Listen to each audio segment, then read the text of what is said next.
Thank you for everything that you do.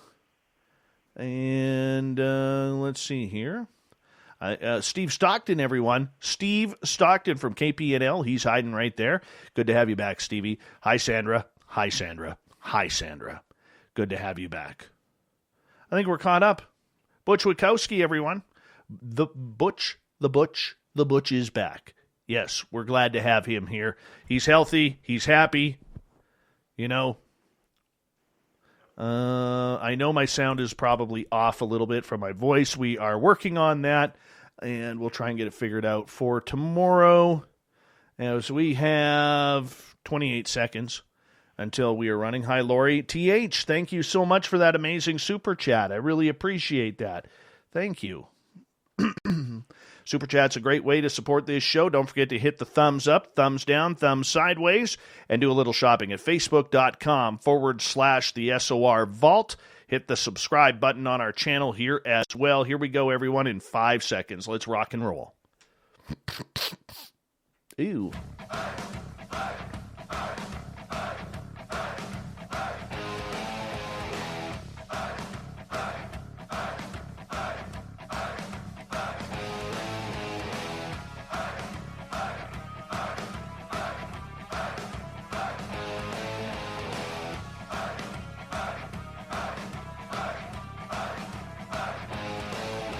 From the mountains of central British Columbia to you listening around the world, this, my friends, is Spaced Out Radio. I am your host, Dave Scott, sitting in the captain's chair of SOR headquarters. We welcome you to tonight's show on our terrestrial affiliates around North America, digitally on TalkStream Live, Revolution Radio, and KPNL. If you want to take a listen to our archives, they are free for you by going to youtube.com/Spaced Out Radio. Just do old Davey the favor. Hit that subscribe button. Follow us on Twitter at Spaced Out Radio and on Instagram at Spaced Out Radio Show. Our website is spacedoutradio.com, where we have a plethora of features for you, including rocking out to Bumblefoot and reading up on Captain Shirk's SOR Newswire. Tonight's show is brought to you by Chive Charities. Help make the world 10% happier by visiting Chive Charities today. You can find them on our website. The final week of every month, Butch Witkowski joins us for Strange Days, where we take a serious look at the cryptid and paranormal realm. Butch is a creator and lead investigator for Pennsylvania's UFOcop.com. Butch is a former police officer who's been searching for answers to the unknown for almost 30 years. His crankiness will tell you that he's not even close to the answers yet, but he and his UFOcop team will continue the chase for monsters lurking all around us. Then at the bottom of hour number 3, I will bring you the SOR Newswire, brought to you by Paranoia Magazine. Butch Witkowski, always a pleasure to have you back, and your first appearance here in 2021. How are you, my friend? I'm fine. Strange. 2021 already. I know. That's amazing. I know. It is a little bit weird. It is a little bit weird, man. And I'm just curious how everybody is doing out there and how you're doing. How's your New Year's started? Pretty good so far. A lot of interesting things going on. A lot of good reports coming in for a change. Really? Mm-hmm. What's coming in? UFO sightings, because we've had some really cold weather but clear skies. So that just goes to show that people are out there looking. And went out to the old chicken farm to see if those entities were still there. And they're gone. I guess they went home. Wherever home is. Yeah, right. Well, Butch, for everybody out there who may not be familiar with you, what got you into this field? Well, it started in 1989, actually. We were living in Tucson, Arizona. Had some fellas out there putting in some saguaro cactus on the property. And it was really hot. I mean, really hot. And my wife went in and got some iced tea for everybody. So we were all out in the driveway drinking iced tea and taking a break. And I looked over and everybody was kind of looking up. And I started looking up myself. And a mountain, which is would have been south of my location, there it was. It was just a huge ship just hovering over the mountain. It had to be 3 football fields in length. I gave that great thought over the years, but it had to be that big. 6 or 7 stories tall, faded green lights along the side, maybe 4, I believe. And it was silent. There was no adverse effects. I mean, like, my watch was still running. They had a generator out there that was still running, so there was nothing done electronically. I looked across the street at my neighbor, and he was head of federal prisons for the whole western part of the United States. And he yelled over, "Did I see what I was looking at?" And I'm like, "Yeah, how could I miss it?" And then I looked to my other neighbor to the right, and a doctor, and he's seeing the same thing. So everybody's got their eyes fixed on this thing, and it's dead silent. It's just kind of hovering up and down a little bit. And just like that, it just shot off to the west, and that was it. It was gone like a bullet. It was just like it didn't even exist. It was just gone. So after that, I started looking into it. That I called DPS, Department of Public Safety. I called all radio stations, TV stations, Sheriff's Department, Highway Patrol, Davis-Monthan Air Force Base, the airport. I called everybody I could think of that would have their eyes to the sky. Nobody saw a thing, and they never got one report. So the total of 7 of us were all losing our minds, I guess. So I went into looking into UFOs. And getting nowhere fast, just accumulating a lot of paper and books. I just gave it up. This is nuts. And we had moved back to Pennsylvania, and sitting there watching TV one night, and there was a show on about UFOs, and it bit me. That was the start of it, man. It bit me. So that's over 30 years ago. So it's mobile units and a team and a huge library, and shortly we're going to be doing environmental DNA testing. So it's come a long way. I mean, it has come a long way from that sighting out there. But I enjoy every minute of it. I'm retired. I love it. It's fun. I get to meet a lot of interesting people. I get to meet a lot of people that I think should have, supervision. But it's fun. I enjoy it. Butch, over the last 25, 30 years that you have been doing this, you've seen a real change in the paranormal UFO community, the cryptid community as well. I'm just curious, for you, out of your last 30 years of doing this, what has been the biggest factor of the changes that you've seen, for the good and for the bad? Well, I'll go with the good first, and that's a lot of younger people are getting involved, and a lot of females are getting involved, which was unheard of years back. I mean, if you found 2 or 3 women that were involved in UFO studies or anything like that, I mean, they were more leaning toward the paranormal, but as far as UFO or cryptozoology stuff, no, they weren't around. Now, there's a ton of them out there, and they're very good at what they do. They have more patience, let's put it that way, where, you're out there with a bunch of guys sitting in the woods, and pretty soon everybody getting all antsy, and, they want to go for a smoke, they want to get a beer, they want to do this, they want to do that, where, the women are they set their mind to what they're supposed to be doing, and they do it. I find the same thing, whether it's cryptozoology, the paranormal, or Bigfoot, or UFOs. One of I guess the bad part is that there were, over the years, and I would say it's probably the last 15 years, there were so many people got involved in this, basically via the TV shows, the monster hunters and the monster killers and the UFO chasers and all this stuff. And they copied everything they saw on TV, and they took it to the woods, or they took it to their group, and it just became a melee. And these groups, they lasted, a week or 2 or 3, and then they got their hats and new jerseys and stuff, and then they pack it in, so they start another group, and new hats, new jerseys. So the hats and jersey crowd is getting a fortune out of this. But one of the things that has happened is that the people that are really interested, that really are looking for answers and are out there doing what they can, or joining groups that do that, it is really phenomenal in my mind. Because if 10 years ago, if I had to come up with 5 people in a hurry, I'd be hard pressed. And now it's like you have, I can make a phone call and I can get 20 guys together, no problem. If I need information from Quebec, I can get it. If I need questions answered from Florida, I can get it. So you over time you make connections with people that are really doing the right research the right way, and then the other part is we really do get to help a lot of people with their research. Whether it's what type of equipment to use or background research on a case or trying to help them put together what they got or telling them how to make a good report. And it's just a whole lot of little things come together.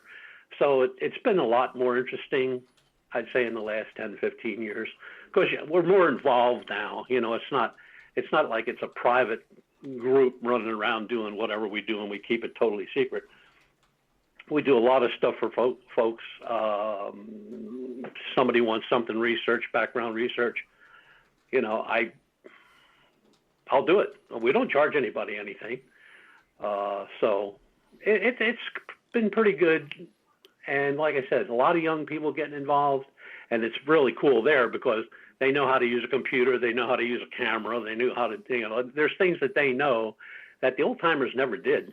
I mean, half these guys go to a UFO watch, sky watch. They wouldn't even take binoculars.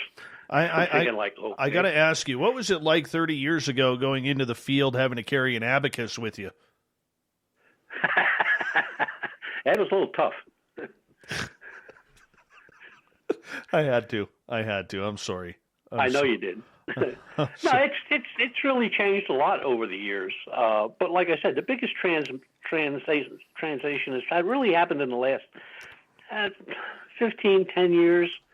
That things have changed where people that are involved, let's put it this way, people that are involved now really want to be involved. They just don't go down to the local bar, grab a beer, and tell everybody about their great experience out in the woods chasing Bigfoot. So it's really good that all these people finally have, come out of the woodwork after all these years. And we do anything we can to help them. And they've been a great help to us, too, especially when it comes to if you're doing something in an area you're not familiar with and you can get a hold of somebody who knows somebody or whatever, what used to be there, is this the building they're talking about? Is this the creek or the river they're talking about? Is this where this alleged sighting took place, et cetera? So it works out for both sides. Okay, so what about the difficulties of the field over the last 3 decades? The BS guys, the fortune and glory crowd, they've kind of whittled down, but, they were at their peak maybe 10 years ago, 15 years ago. Never saw a UFO. They never were out on any cryptozoology adventures or, paranormal adventures, but they wrote books. They made TV appearances. They were at the conference. The conference crowd, and it's just fortune and glory. I mean, they didn't look. A lot of people don't know this, but Stanton Friedman, the grandfather, the godfather, the grandfather of UFO studies, never saw a UFO in his life. Never. When he told me that at a conference, I almost fell on the floor. I thought, "Wow, you've got to be kidding me." He said, "Nope, never saw one in my life." I mean, he knew a lot. He did a lot of research, and of course, a lot of stuff with Roswell and stuff like that, but never saw one in his life. So just like he said, "Hey, one could hit me in the butt and I wouldn't know the difference." I said, "Well, if one hits you in the butt, you will know the difference." So I guess that was the bad part about it, that clamor for glory, getting your own TV show, doing your own radio show, which years back, they were all over the place. There were radio shows everywhere. Right here in the town where I live, in this area, there were 2 shows. One was on a Sunday night. The other was on like a Wednesday, and they were both on UFOs, cryptozoology, and stuff like that. And I went to school with one of those guys. He's never left the street, but he was an expert, and that's where it really gets me when they start claiming there are no experts in ufology, there are no experts in cryptozoology, and there are no experts in the paranormal. What we find, we find. What we miss, we miss. Butch Witkowski is joining us tonight on Spaced Out Radio. I got to ask you, Butch, in regards to the way the field has changed as we enter a new year here, the second year that we've had with COVID going on, and hopefully it doesn't last too much longer because I think we're all going a little stir crazy and cannot wait to eliminate the words COVID from our vocabulary. I got to ask you, how do you think this is going to affect the entire phenomena world for researchers again? Well, I know how it's affected our team. We can't run around like we used to because a lot of places are closed. We can't get into them. I think once it opens up and people become more comfortable and they have their shot or whatever you're supposed to get, I don't see anything changing with the day-to-day conferences or emails or telephone calls that we go through with everybody. But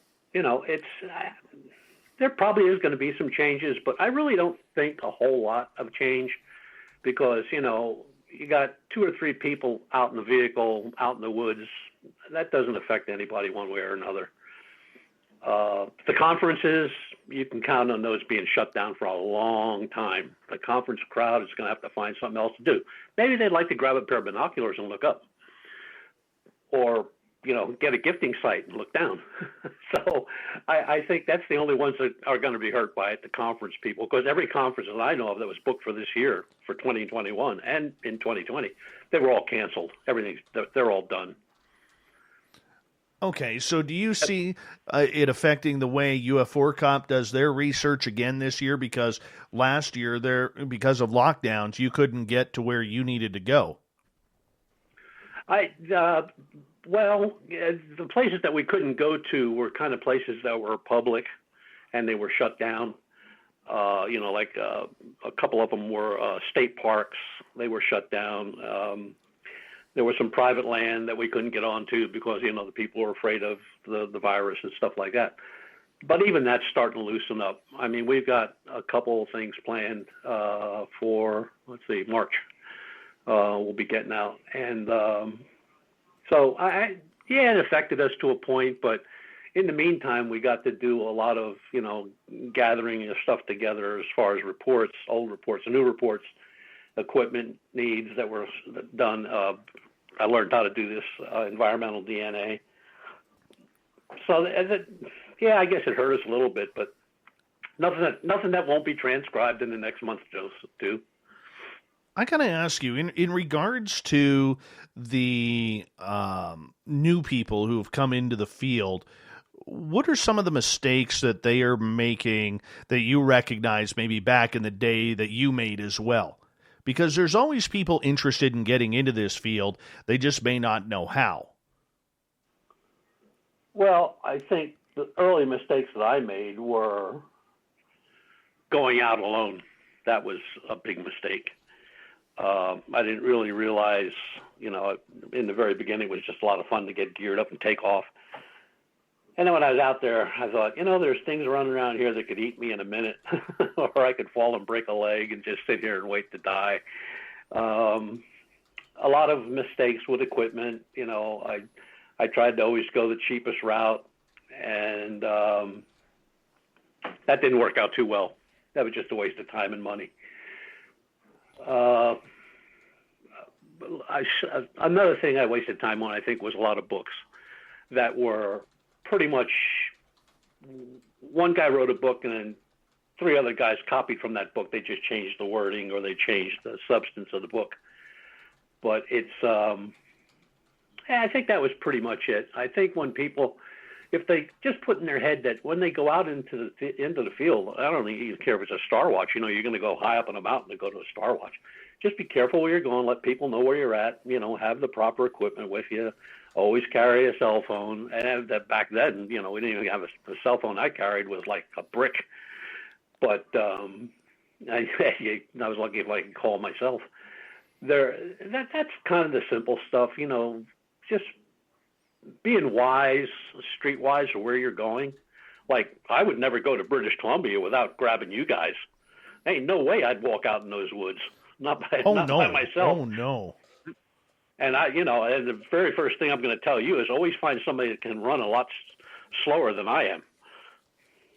Interesting. Okay. So do you think then that the mistakes that young people are learning is good for the field right now? Because when you add in social media, when you add in a little bit of a, I hate to say, a know-it-all attitude, because none of us know it all, but there is ego that goes along with that. When you combine ego with, everything, how has the field from when you started compared to today when people start today?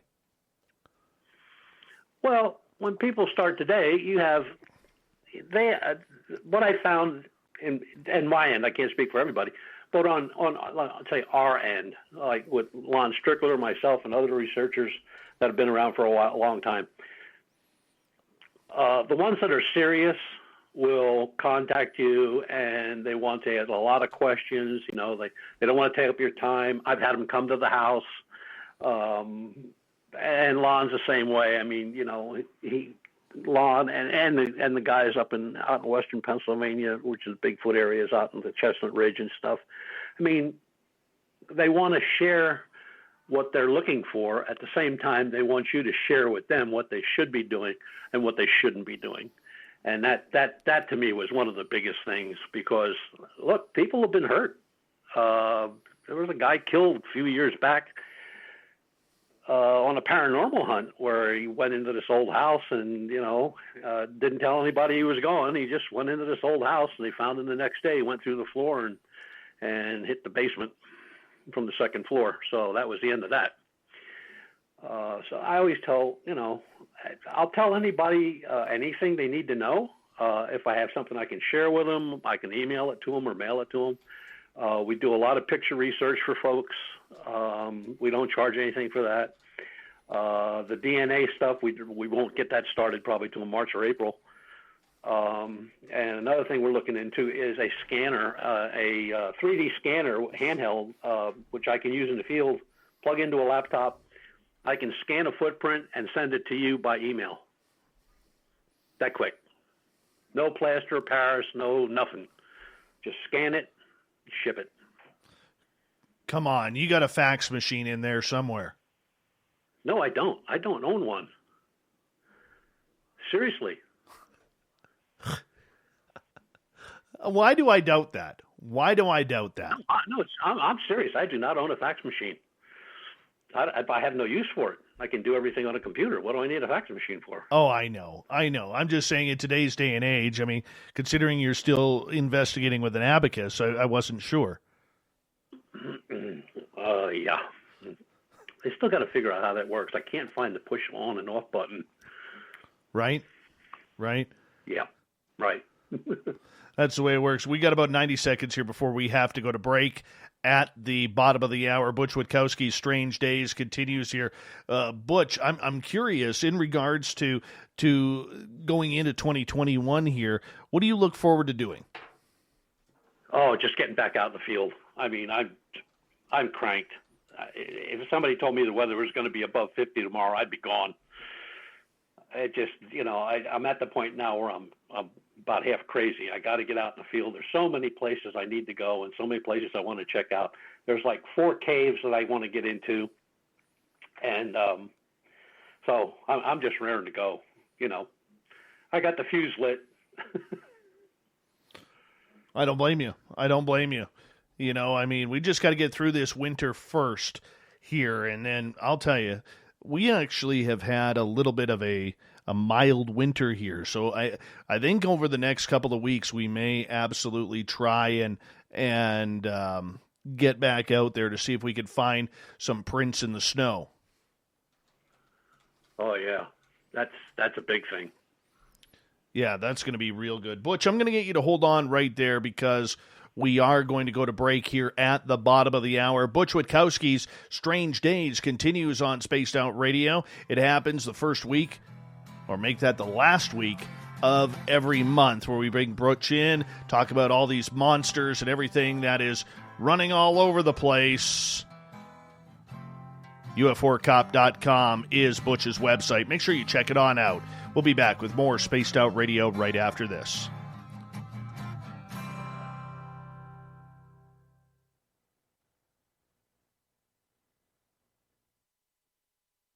All right. Just so you guys know on the audio, my man Chuck is listening in on it. We seem to have some sort of divide. I don't know why. That some of you are hearing the audio that is coming through muffled. Others are not having an issue with it. I know that I don't really know what's happening here with the audio and why it's so split like that.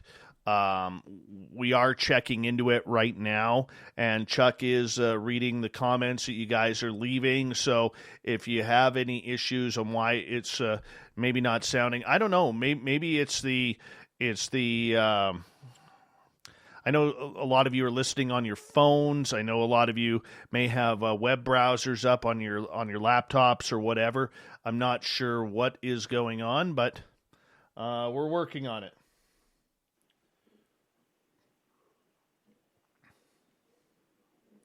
It might be, don't forget too, it might be network issues in certain areas where you are located as well. Hey, Crow Creek, how you doing, man?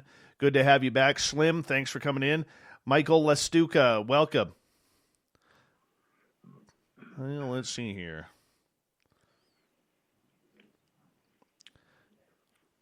Hey, Raul. On Android, it only works with headphones. No, we haven't changed any encoding on this end whatsoever. Hey, ufologist, how are you? Welcome. We haven't changed anything on anything. So all we did was boost the levels up a little bit, and it's just kind of weird that some people are having issues, and then it's weird. It's weird. Hi, gorgeous and talented Jessica McCreary. And let's see here.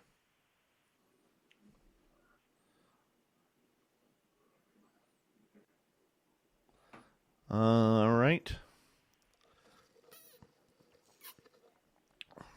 Hey, Jim.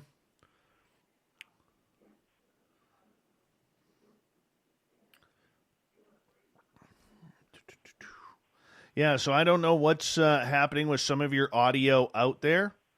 Might be Wi-Fi issues, but for the most part, it seems like it's off and on for a lot of people here tonight, and I don't know why. And it might be like we've had Chuck here. He's in the east right now, and he's saying that it's sounding good. Might be a network latency. We're not sure. Dark Hour, how you doing? So, I don't know. Hi, Susan Place.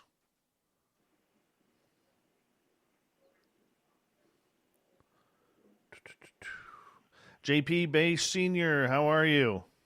Audio good in Arkansas. I know it's Arkansas. I just like saying Arkansas. Big J, what's going on? How you doing?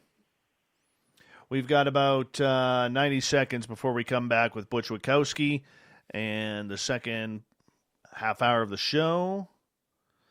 There it is. TH says, if you're listening via YouTube on your phone apps, update your app. That might be what's happened. Maybe your app needs updating. Good point. Thank you for pointing that out, TH. Really appreciate that. Laptops, I don't know. You should be listening on your station, Anne Celine. It sounds perfect. Perfect. Chunk Sloth, how are you? Welcome to our chat room for the first time. Hey, I want to say a big thank you to Chuck Bam, the gorgeous Kira, Big Dog, TH, and Cat Chaser for those awesome super chats tonight. Thank you so much for the love and support. And I don't know what it is with the audio. All I know is that half of you are having great audio. The other half are not hearing it well on YouTube. It's nothing we have done on this end. All we did was boost up the sound from yesterday. Otherwise, we haven't touched anything. Try updating your app. Try, I don't know, maybe Microsoft is coming up with another update. Here we go.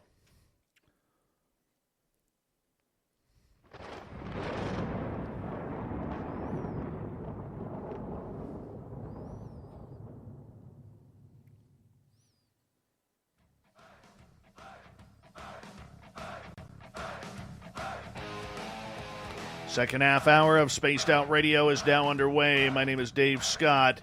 Thank you so much for taking the time to join us. We really do appreciate it. Want to remind you that if you've missed portions of this show or others, check out our free archives by going to youtube.com/Spaced Out Radio. Just do old Davey the favor, hit that subscribe button. Our website is spacedoutradio.com, where we have a plethora of features for you, including rocking out to Bumblefoot and reading up on Captain Shirk's SOR Newswire. Follow us on Twitter at Spaced Out Radio and on Instagram at Spaced Out Radio Show. We continue on with Butch Witkowski's Strange Days tonight. Butch's website, UFOcop.com. He's known as being one of the crankiest men in the field of ufology, cryptozoology, paranormal, and being from Pennsylvania as well. Butch, welcome back.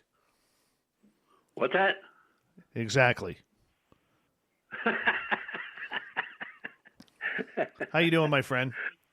I'm doing just fine, sir. It sounds good here. I mean, a couple breaks in the very beginning, but that went away. Yeah, well, I also want to remind people here, if my throat is a little scratchy, I've noticed recently that I've come down with a little bit of an allergy, and that is to pet dander. And so I was sitting on my couch, and my dogs sneak up on my couch all the time. So if I sound a little, how can you say, a little congested, I am not sick, but it's this darn pet dander that has just beaten the heck out of me recently. And so, I don't know.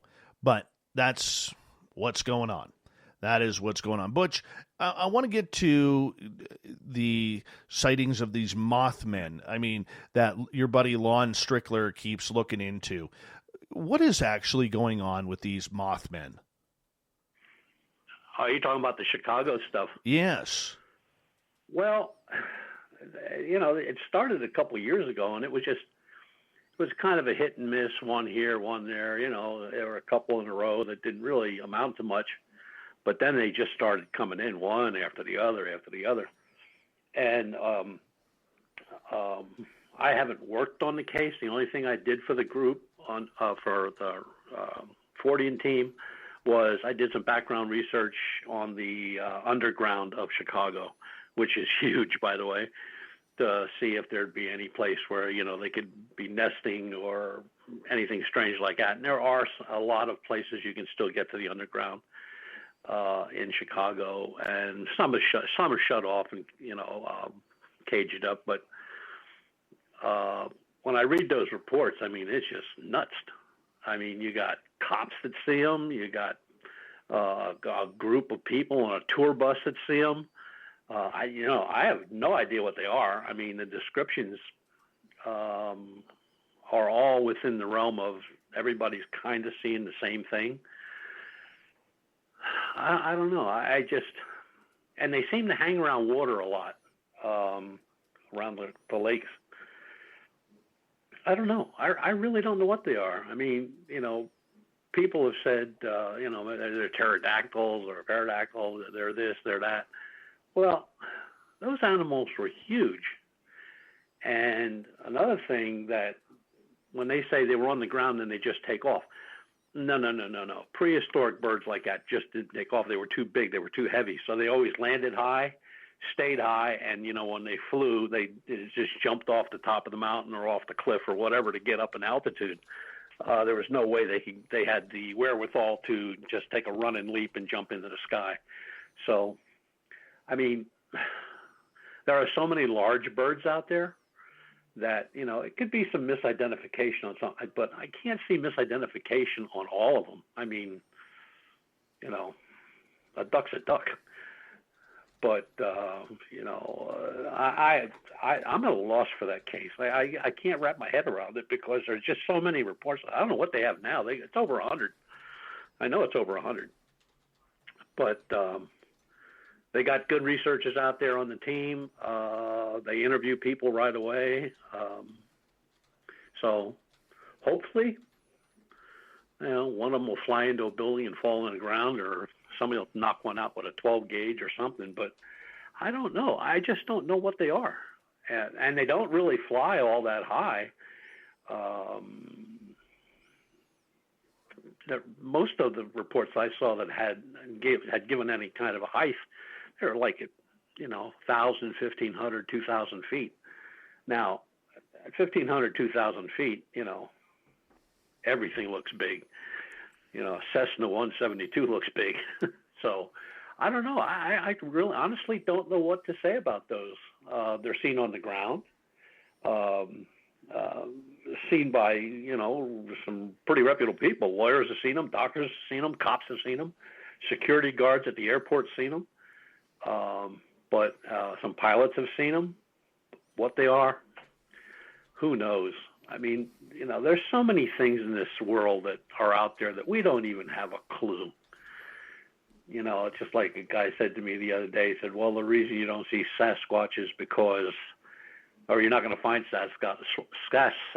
Oh, man, my mouth don't work. Sasquatch is because they're good at hiding. And I threw it back at him. I said, well, what if they're like interdimensional? Well, that screwed him up for a week. That just made him nuts. I don't know. I don't know what, look, I know, Lon knows, every researcher out there that is worth the salt knows that all this is connected. This is all connected. The paranormal, cryptozoology, UFOs, everything's connected. Now, trying to get the landscape to put it all together, that's a pretty big job. I got to ask you, okay, because I'm a big fan of your buddy Lon, and when you or Lon speak to me about something, I usually listen because I think over the years we built a relationship where there isn't a lot of BS in that. You know what I'm saying? Right. That there's a lot of honesty. You're not going to pull the wool over my eyes. There's no need to. Right. So my question to you is, how does Lon or your and his 14 group seem to get all of these reports on these sightings, yet you don't see any other researchers getting these reports? It's a little confusing to me. Well, that's sort of not true. There are other individuals in the Chicago area that are getting reports. They're attached to MUFON or other groups. They deny everything. Like it's not happening. It's all just a put on by Lon and his team. But that stuff goes way back. I mean, Lon's one of those guys that has always and always will tell it like it is. So if somebody starts to snowball him, look out. If he finds out or he puts it all together, you're in big trouble. And he's not afraid to put it out there either. The team that's out there, they're all longtime researchers. They've been around for many, many years. They know what they're doing. They know how to do their thing. They know how to interview people. They'll jump in their vehicle and go right to the spot. If they got a report now, in 10 minutes, they'd be on their way.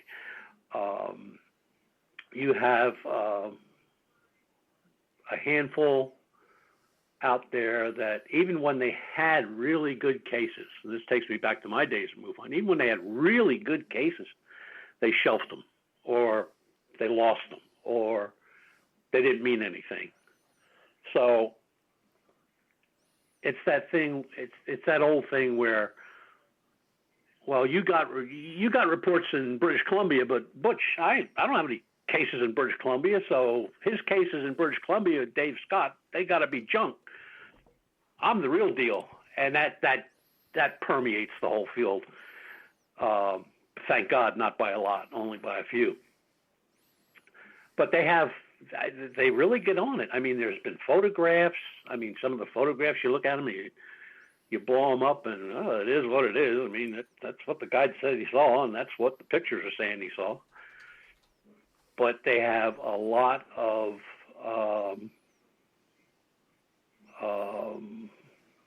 pushback from a group of people out there because they're not getting the reports.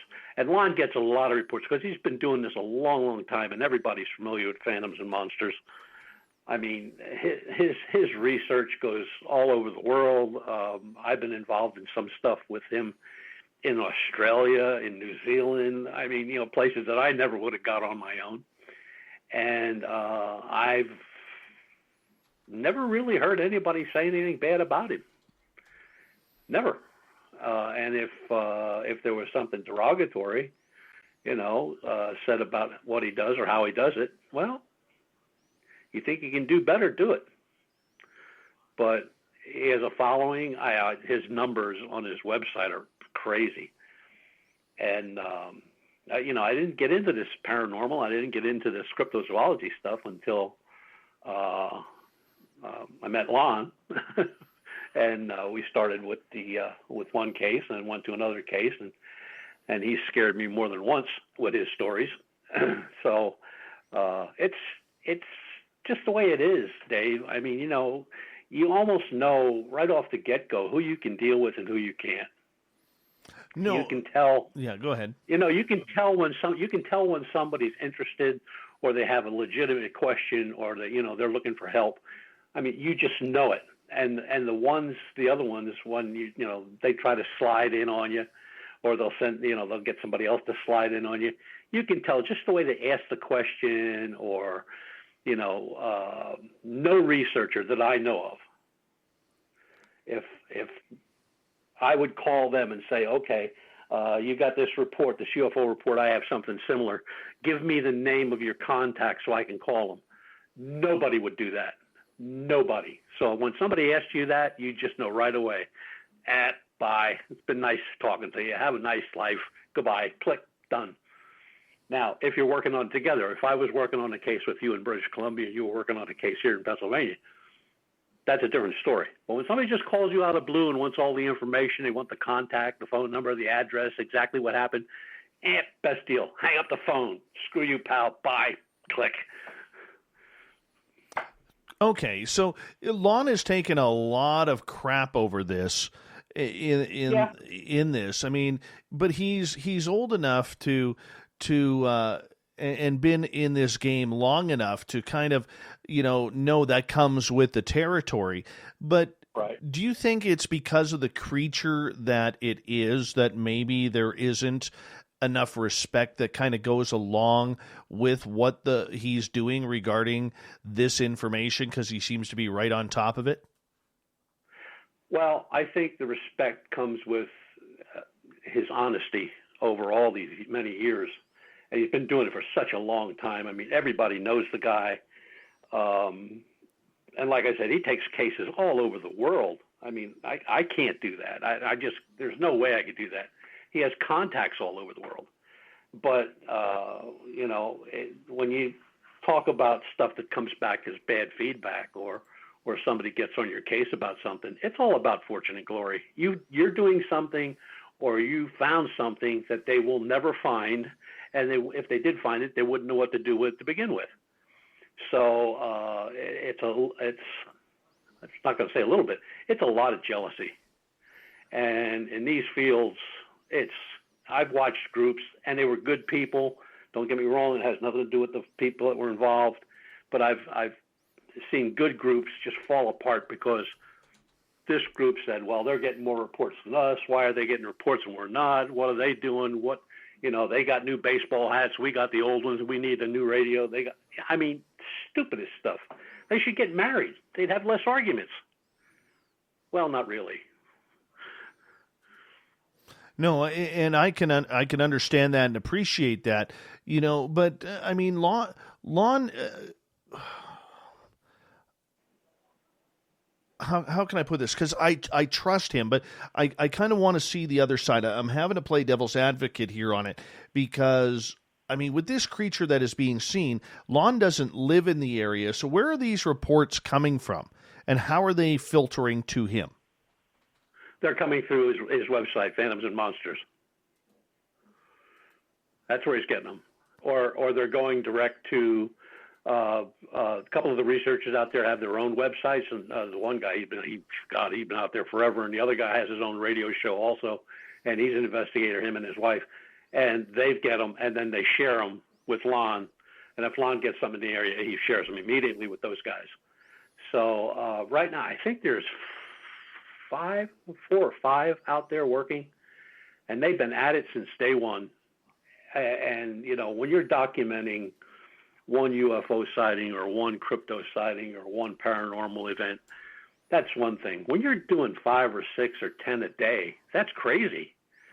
And that's the way it happens out there sometimes. And they'll get like a dry period, just like everything else, and nothing's happening. And then all of a sudden it explodes again, and, man, you're off and running. So this Mothman sightings that Lon has reported on, the creature that is being seen, how similar is it to the creature that was seen in Point Pleasant, West Virginia back 50 years ago? I don't think that it's very close at all, because the descriptions that I've seen on the reports,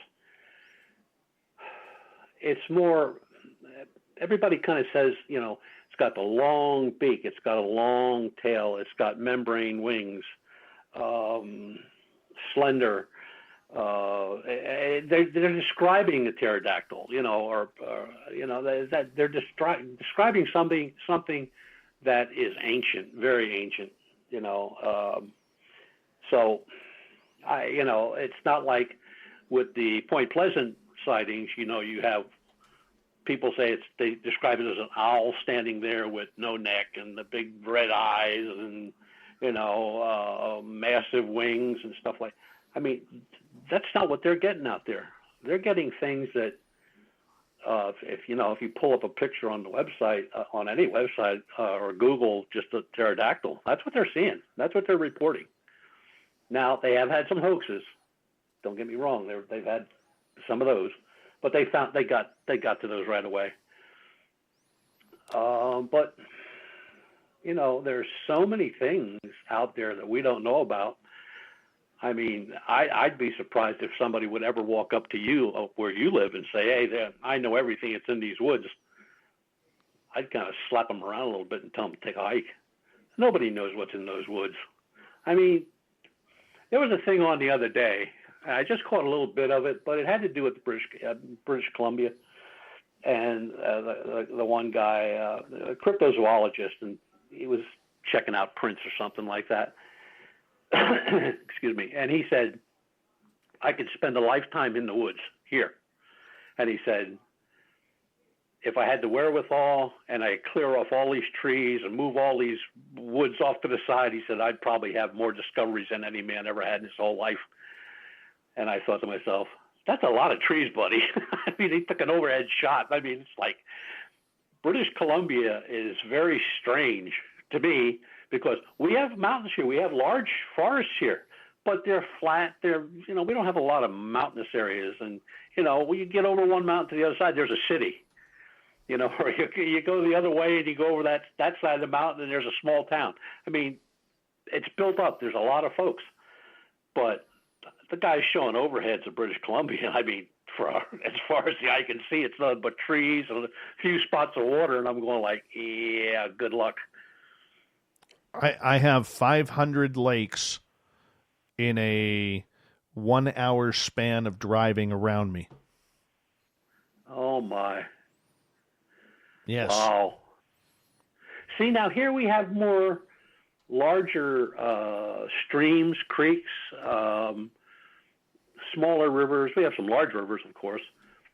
We have a lot of lakes, but not that many. And they're all over the state. They're not incorporated. And then the very largest ones we have are all man-made lakes. So in my book, they don't count because, when somebody says they see the Loch Ness Monster going down through the lake, and I'm thinking like, well, how in the hell did he get in there? How did he make it in there? It's a landlocked lake, and they made it. But it's, people have to take into account when they're doing research what they're going to get themselves into. Like before we get to these caves, I've spent months researching these caves. I have diagrams of them, maps. I know how deep they are. I know how wide they are. I know how high they are. I know how far back they go. I know the, things that I should be wary of, things that I should look out for. So, that's what you have to do. I just can't take the word of somebody on the phone saying, yeah, I was in that cave when I was 15 years old as a Boy Scout. And then I look it up and it's the cave collapsed, 20 years ago.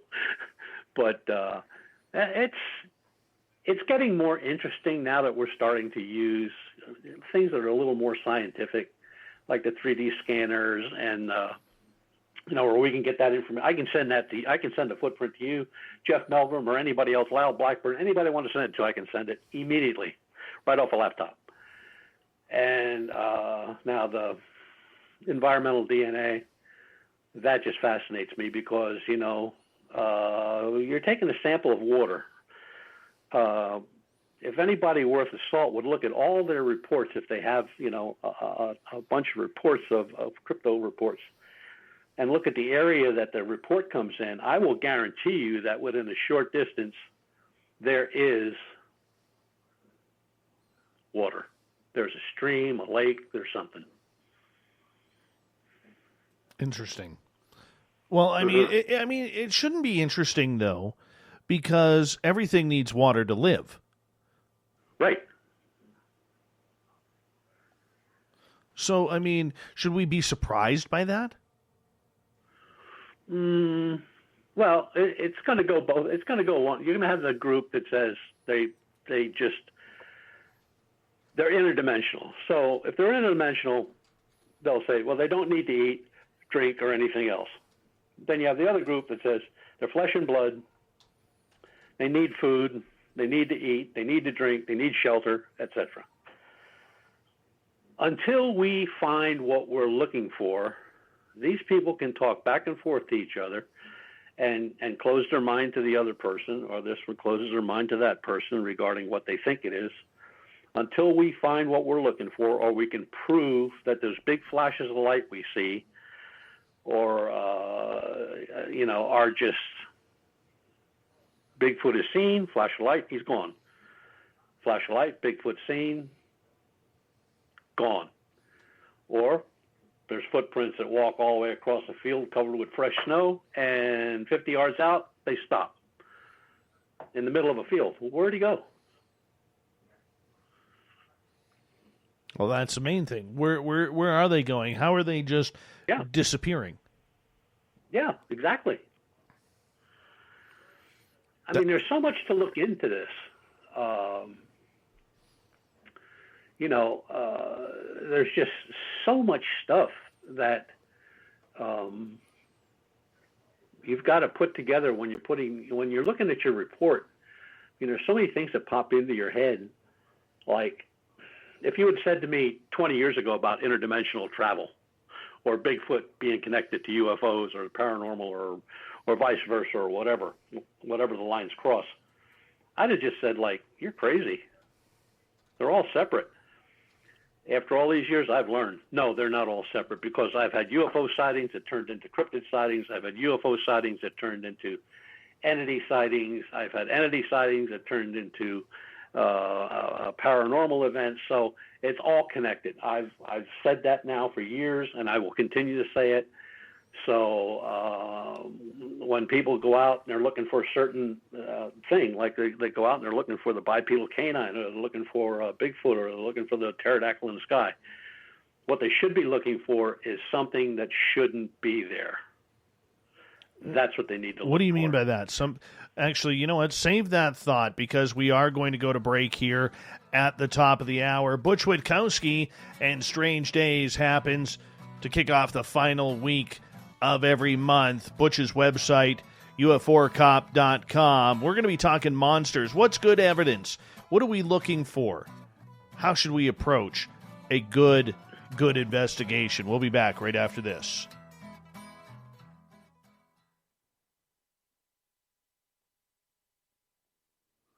All right, boss, I'm just going to run my dogs out. I'll be right back, okay?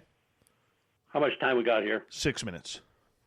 Oh, good. I need to get my ice tea I'm Ryan filled. Stacy, Okay. head of the Experiencer Support Association, otherwise known as TESSA. We've teamed up with Spaced Out Radio to investigate cases filled out in the SOR Sightlines report.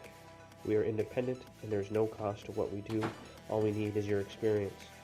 Let's find out what's happening together on the SOR Sightlines report.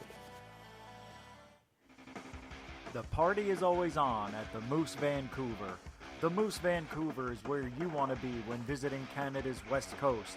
Open until 2 a.m. nightly, the Moose cranks up the rock while serving some of the best rated food in the city. The menu starts at $6.95. Why party anywhere else in Vancouver when the Moose is right there? Get your horns up and rock with the Moose, the official party bar of Spaced Out Radio. I'm feeling a little spicy tonight. What to do? What to do? Why not get Bumblefuck? 4 million Scoville units of pure hard rock. Bumblefoot hot sauces come in 3 flavors. The burning Bumble. Tone it down a bit with Bumblicious and throw the sauce on everything. Spice it up. Bumble me, baby. Bumblefoot hot sauce. Get it today at kajans.com. Hi, this is Amber Beckrud, and I want to invite you to subscribe to our YouTube channel where we store all of the SOR show archives for free. And as an added bonus, every 2 weeks I'm posting brand new content on Cryptid Tales, where I will get into some of the spookier legends and folklore from around the world and tell the stories that go with them. Find us at youtube.com/spacedoutradio and check out Cryptid Tales today. Drop a comment and let me know what you want to hear. See you there. Hey space travelers, this is John Resig, founder of the Chive and Chive Charities. If you know anything about our website, you'd know we like to do things a little differently. We're not some faceless organization collecting money for a nebulous cause. Our donor dollars go directly toward life-improving items. Then we give those items directly to an underdog who needs it most. To become a donor with Spaced Out Radio's official charity, Chive Charities, just go to chivecharities.org/donate. We are scouring the world for the most intriguing stories of your day. Take the time to read up on the SOR Newswire, where our team, led by Captain Shirk, will deliver to you some of the best paranormal and supernatural news, along with some stories that will blow your mind from the weird to the wacky. It's the news outside the news that piques interest, and that's what we're looking to deliver to you. The SOR Newswire, only at spacedoutradio.com.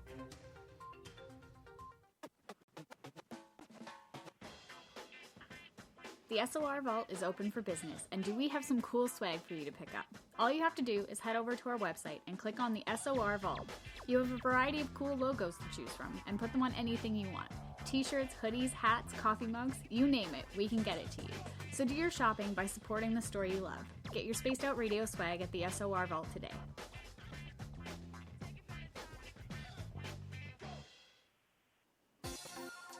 For the price of 1 cup of coffee a month, you can become an SOR Space Traveler. The Space Travelers Club is a place where you can interact with other listeners, either live during the show or on our great forum. We want your stories, pictures, comments, and ideas. You'll get live video streams, exclusive content, and be a part of our newsletter. Stay in touch with everything SOR. The Space Travelers Club is just $5 a month at spacedoutradio.com.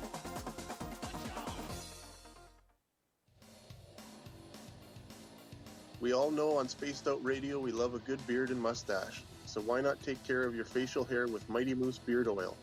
Made in Canada, we're taking care of beards and stashes around the world. We use 100% natural ingredients with our oils and balms to make your whiskers feel silky smooth.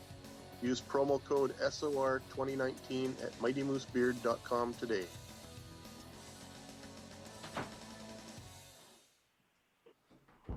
Are you intrigued by paranormal? All right, I'm back. I'm here. Right on. Right on. Once again, I know some of you are having sound issues. I don't know why. My sound on my cell phone and on our end is completely fine. I'm not sure what is happening on some of your ends. Hi, Paul. How you doing? Hey, Bim Jim. How you doing, brother? So I'm not sure what's happening on your ends. Maybe you have to update your cell phone or something along those lines. I know that sometimes we have audio issues when our computers need to be updated. Hey, Northern UFOs, how are you, buddy? So I don't know really what is going on. I can say that it is not on our end. We've done a couple of sound checks already tonight. Hi, Terry Brown. Excuse me.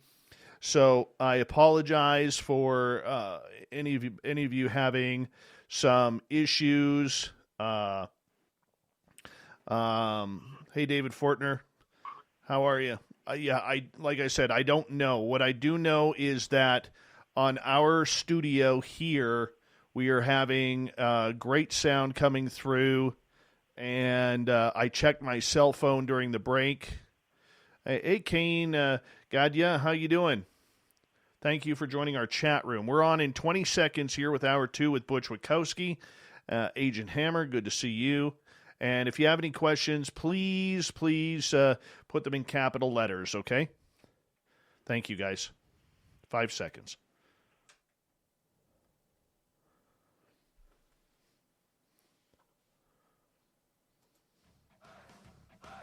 You're listening to Spaced Out Radio with Dave Scott. Follow Dave on Twitter at Spaced Out Radio and on Facebook, Spaced Out Radio Show.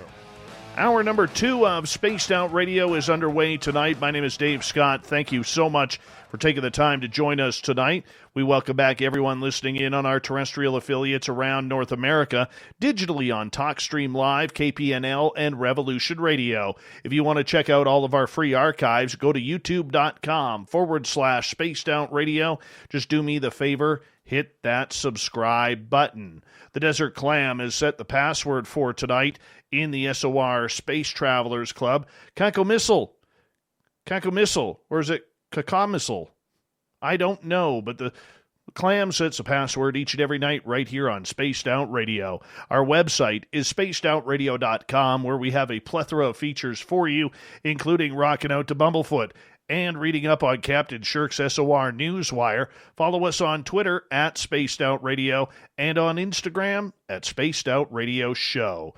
We continue on here on Spaced Out Radio with Butch Witkowski from UFOcop.com. Butch joins us near the end of each month for Strange Days, where we get into all the weird, strange happenings from around North America and the world. Butch, welcome back. Yes, sir. Good to be back. Investigation techniques. As we get into those, does it matter on how you investigate, whether it's UFOs, paranormal, or cryptids? Is there a difference? Well, yeah. There's different equipment used for all three. UFOs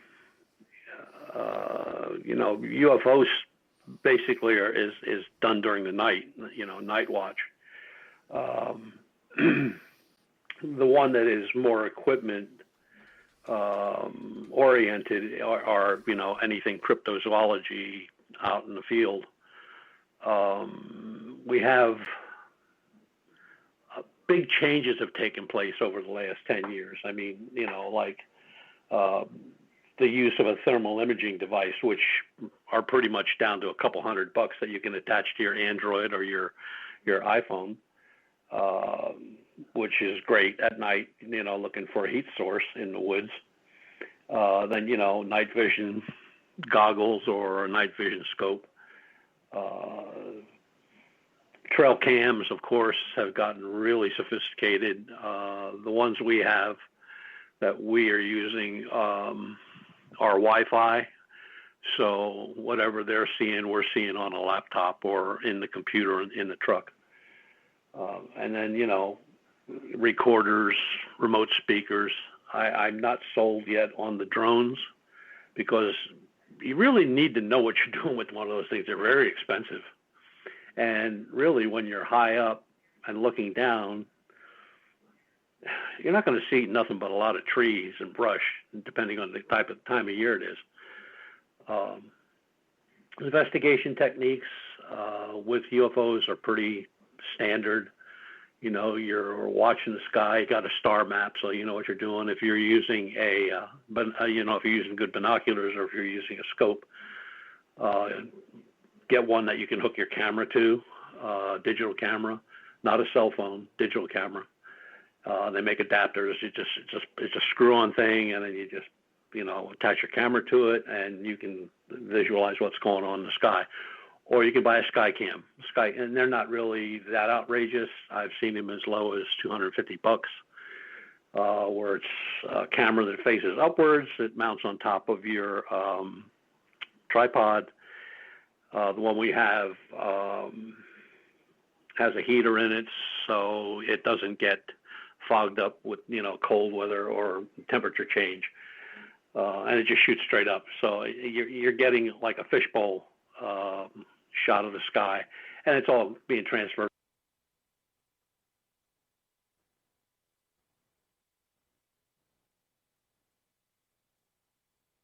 We seem to have lost you there, Butch. Give me 1 second here. We seem to have lost you. I don't know where Butch went.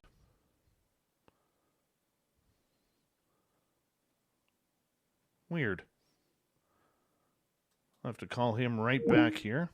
See if we can get him here. We'll see if we can get this connection going.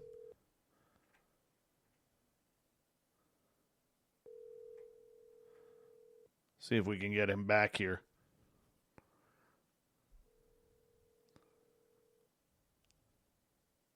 Hope the power didn't go out or his phone didn't die or something. Weird. That went to voicemail. Well, I mean, hey, sometimes this happens, sometimes it doesn't. That's the beauty of live radio when all of a sudden you lose a guest because of a phone line. Sometimes the battery runs out. Sometimes it's aliens. You never know. You never know what's going on.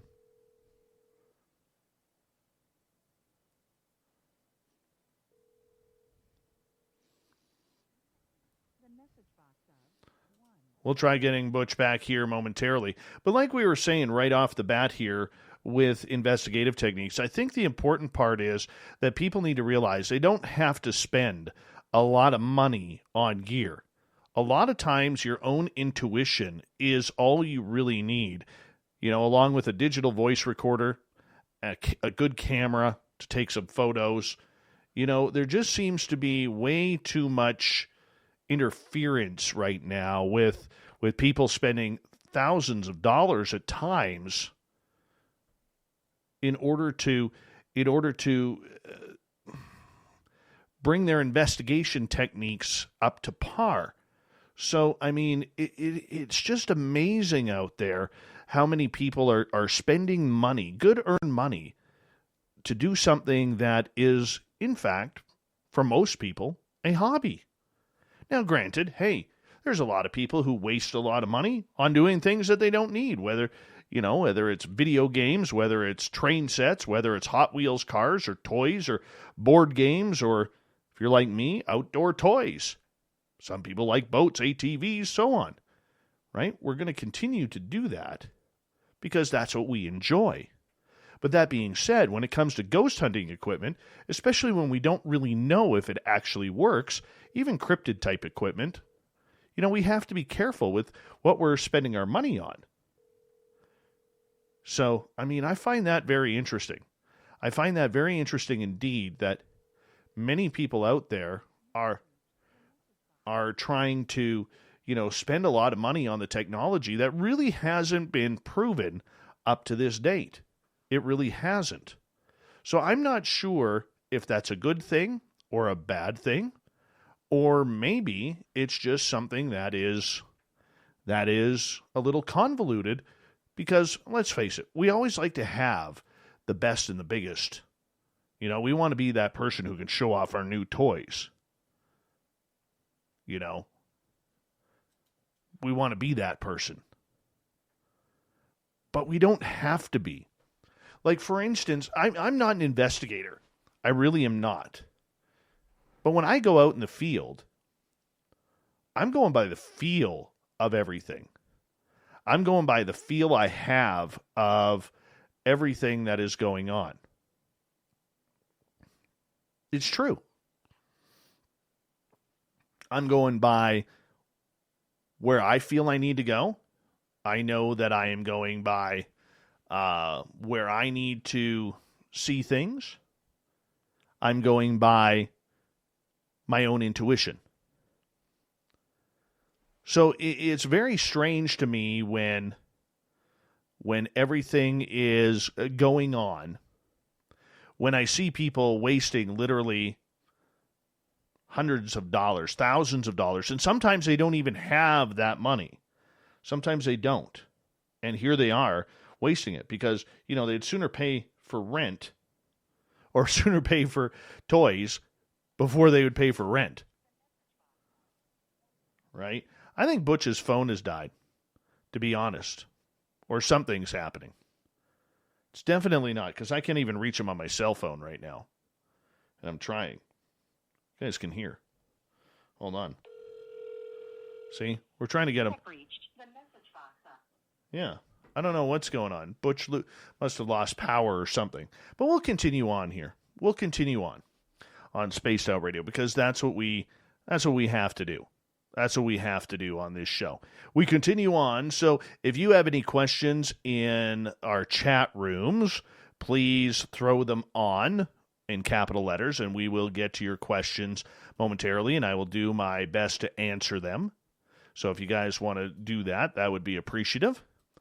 And otherwise, we'll just continue on here on Spaced Out Radio. We will do that. I love it. Everybody, it's the MIB. Men in Black knocked Butch out. No, I don't think so. No, I don't think so. Big Fat Creep. Dave, how do you do your study? Well, the first thing that I try and do with anything, and this also leads to my pet peeve of the paranormal, Mr. Big Fat Creep. Yes, that is his name on YouTube. The first thing that I do is I want to know what is the solution I'm looking for. So, for instance, give you an example. A couple weeks ago, I got contacted by a local lady here who is having troubles with music playing in her house. She's an 82-year-old lady. She is someone who lives alone in her little cottage-type house. And the problem is she keeps waking up in the middle of the night to music being played. So when I go into a location, even though I'm not a ghost hunter or anything like that, but every now and again I try and help people, and I will, if they call. And then if I have any questions, I'll call friends of mine like Merle or Ross Allison or David Weatherly or people like that. And I'm looking for solutions on how to cure the issue. I'm not there to play ghost hunter. I'm not there to play for my own benefit. You got to be there to help people. And that's probably the biggest issue that we have in this entire field. Doesn't matter whether it's paranormal or going to look for cryptids or whatever. You have to have a solution at the end. And the majority of groups that I notice out there being involved in this field and paying attention to social media is the majority of them have no idea what they're trying to do. What they're going to do with their evidence, they have no clue. After they collect their evidence and go through it, and they go, oh, cool, look at this EVP, or oh, cool, look at this orb. What do you do with it? So the main thing is to have a solution before you do anything else. Jim is asking, would you ever consider joining a ghost hunting group? No. No, I would not. And the reason behind that is with this show, I try and remain very neutral on everything, and I will not do anything that considers a bias towards anything. Now, that is very difficult because I've been asked to join paranormal teams before, and I've declined all of them. I've been asked to join cryptid teams. And, the majority of them, like I said, you got to have a solution before you have an answer. Okay? And with the majority of teams out there, they don't know what the solution is. When they can provide a solution, we're a step closer. So because of that, I just will not join any teams out there, even if they're friends of mine. Like Merle has wanted me to join his team, and I had to tell him no, because I want to try and stay neutral between everything. That's what journalism is all about, and that's what I try and do. So that's why I really try to stay kind of down the middle with everything. All right. We're still waiting to see if we could get back Butch Witkowski here on Strange Days. He's over in Pennsylvania. I'm here in British Columbia, and I don't know if his power went out. I don't know if he got abducted by aliens. All we know is that his phone line went dead, and we can't get a hold of him now. We'll try him just a few minutes here as we continue on with taking audience questions here on Spaced Out Radio. Chris Moe, has anybody remote viewed Bigfoot? Good question. I do believe there have been people who have done it. Whether they were successful or not, I don't know. That's one of those, questions that we should ask a remote viewer sometime when we have them on the show. Because that would be interesting to try and maybe remote view, see where they are living, where are they coming from, where are they moving to, what are they feeding on? You get a high-quality remote viewer, we might be able to actually pick that up. We might be able to pick it up. I don't know if we will be able to, but it would be interesting. It would be very, very interesting to see how that works. Adrianos is asking, Dave, how can I catch a Bigfoot on camera? Fishing line. Use about 100-pound test line. Throw out an apple, maybe some peanut butter on the back of your hook, and then when they come forward, just set that hook. That may not work. I don't know. It's worth a shot, though. Totally worth a shot. At least I think so. I totally think so. But on a serious note, we have tried personally up here with trail cams. We can't get it. In areas where we have had action before, we cannot get that photograph. We've tried. We're going to try again this year again. But, that comes to the next question, whereas a lot of longtime investigators believe that Sasquatch has the ability to potentially be able to pick out either the noise from the trail cam or see the light very quickly or see something anomalous in the forest very quickly, even if you camouflage it. And we camouflaged our camera pretty good. But we just were not able to catch it. And there haven't been very successful people catching them on trail cams. Some people have got lucky, okay, but can we trust those photos? I hate to be that guy. Can we really trust those photos on whether or not it's actually Bigfoot or something else? I do not know. I really do not know whether or not we could catch it. But you got to keep trying. I mean, I know one researcher, Mike Johnson in Colorado, he has tried trail cams over and over and over again, and nothing has worked for him. Every time they go and they set up a trail cam and they go back to that scene, the trail cam is either lying on the trail or something has happened to it where it's just not turning out at all. So let's move on here. Another question coming from Jessica. Did Mary the Ghost return to your haunted location after the apology? Yes and no. Yes, we were able to get her return, but she doesn't show up during the tour anymore or very often because the feeling that we get is she just doesn't trust people anymore. And that ship has sailed. We haven't done a tour at the museum. We haven't done a ghost tour since 2019 due to COVID. It was shut down, along with some other things that kind of went on in that tour with the museum curators and us, and it got a little political, and we decided that, until they decide to smarten up, we're not going to be doing that anymore. It's just not worth our time. And sometimes they bring in people who don't really understand how the paranormal works or what it's all about, but we'll see. We don't, as of right now, I would say we're not going to be doing the tour anymore due to some political differences. And you know what? As their biggest financial donor to the museum, that's too bad for them. That's too bad for them that they screwed it up and that they will not receive that money. We were raising almost $5,000 a year for the museum. Money that the museum needed, because this is one of the rare museums in British Columbia that does not have a government grant or sanction in regards to it. So it's a little different there, but there's nothing I can do. There's absolutely nothing I can do, and hopefully some people smarten up there, and hopefully some at the annual general meeting do not get elected again, because they're causing a lot of troubles for the tour. And hey, they're out about $5,000 a year because of it. All right, Bigfoot Rob, did you hear about the $25,000 bounty put on the capture of a Bigfoot in Oklahoma? Yes. I'm not sure if that has passed through government yet, but I know they were petitioning to have a Bigfoot hunting season in Oklahoma. And hey, what I believe of this creature, I do believe that it has something supernatural going on with it.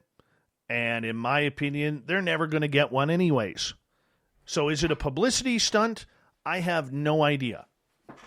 I really do not have any idea whatsoever. However, I do think it's interesting. Could you imagine if somebody actually hunted and bagged and tagged a Bigfoot? Like I said, I don't think it's going to happen. However, if it did, what would that do? There are a lot of ramifications if Bigfoot is proven. A lot of ramifications. And we've discussed those on the show before. But if you're just tuning in and wondering what those ramifications are, well, we have to look at it as it's going to hurt the environment. Actually, it's going to be better for the environment, but it's going to hurt a lot of businesses. It's going to hurt the tourism business, whether it's through hunting, whether it's through camping, fishing. It's going to be very, very intriguing to see how the logging industry is affected, potentially the mining industry, the gas industry.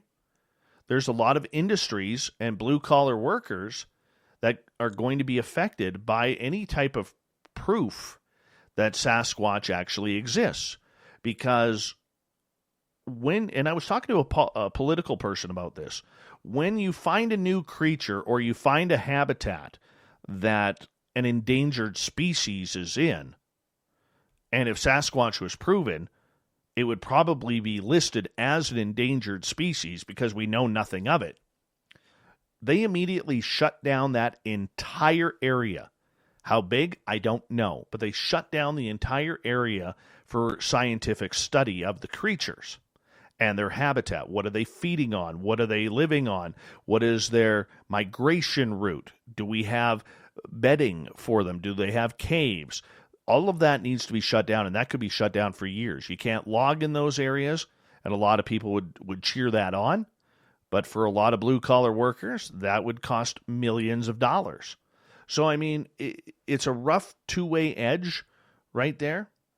Double-edged sword, I guess you call it. And I don't know how that would go over. But I don't believe they'll ever shoot one. That's for sure. We're going to try and get Butch back after the break here.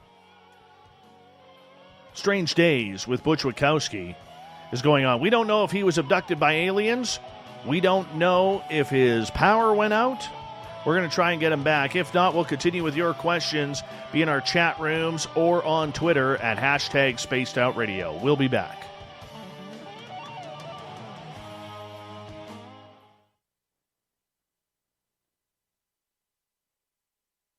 All right, we're going to try Butch again.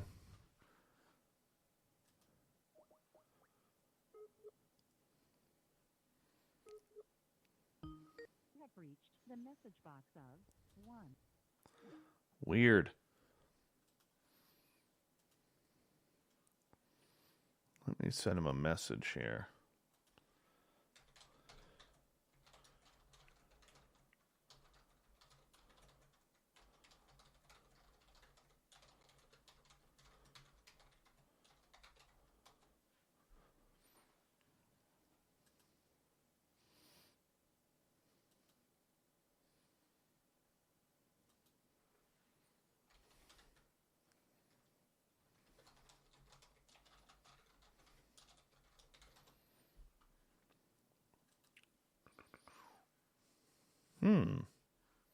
Try him again.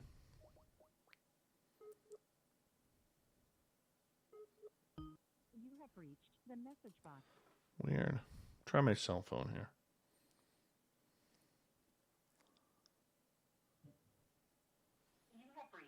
Yeah, it's going straight to voicemail. You know, the fact that he hasn't posted in our chat room, I would assume his power went out or something. That's what I'm going to assume here. So after the break, we'll continue with your questions. We're not going to bring anyone else on, but we'll have some fun here, and we'll share some stories, and I'll try and answer your questions as well, and kind of go from there. But that's okay. That's okay. We'll make sure something gets on the air. It'll be fun.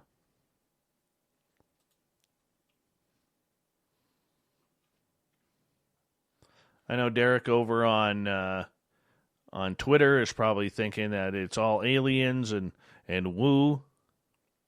But I don't know. And orbs.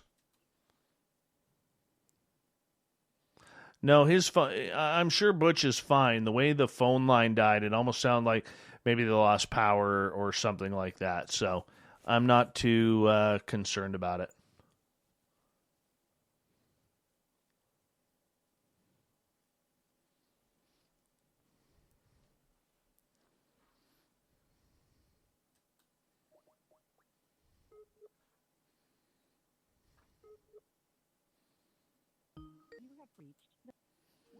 Yeah, because it's going straight to voicemail. He probably lost his phone somewhere.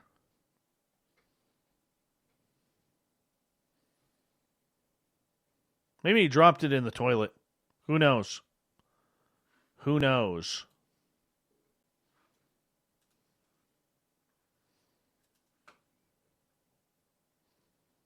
I don't know.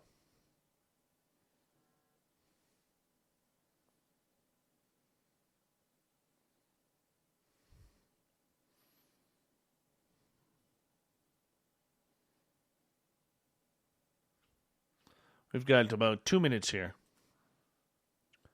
2 minutes.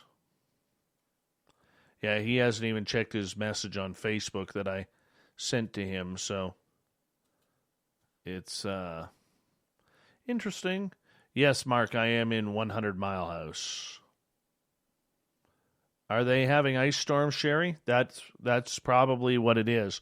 Good to see you again, Sherry. Thank you for coming on in. If there is a massive solar storm hitting Earth tomorrow, all I'm saying is the sky better clear up, because that's going to make for one hell of a Northern Lights show where I live.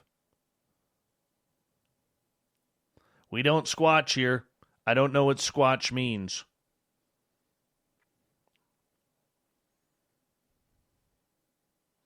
Hey, Eric. How you doing, man?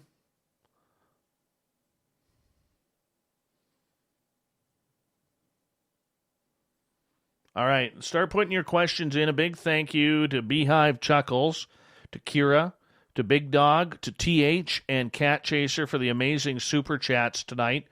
Put your questions in capital letters if you have any, and I will try and get them. The chat room is moving very fast tonight, so it's difficult for me to scroll up when we get to it. So I do apologize for saying, hey, please retype that. Hey, Bassmaster, how you doing, man? All right. So once again, if you're having sound issues, it is not on our end from Spaced Out Radio. That I do know. So it could be your phone, could be anything. It'll be awesome. We're going to get going here in about 5 seconds, everyone.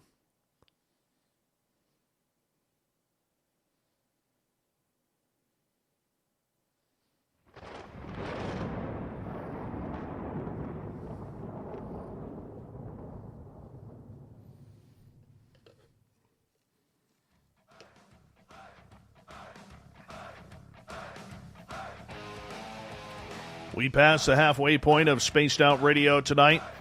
My name is Dave Scott. Thank you so much for taking the time to join us. We really do appreciate earning your listening ears.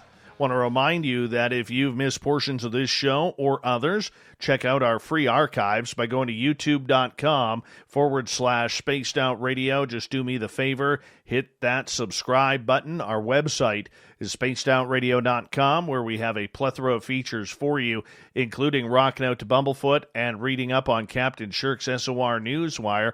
Follow us on Twitter at Spaced Out Radio and on Instagram at Spaced Out Radio Show. We're going to continue on with audience questions right now. I think something happened over near Butch Witkowski's house where his phone lines have gone dead.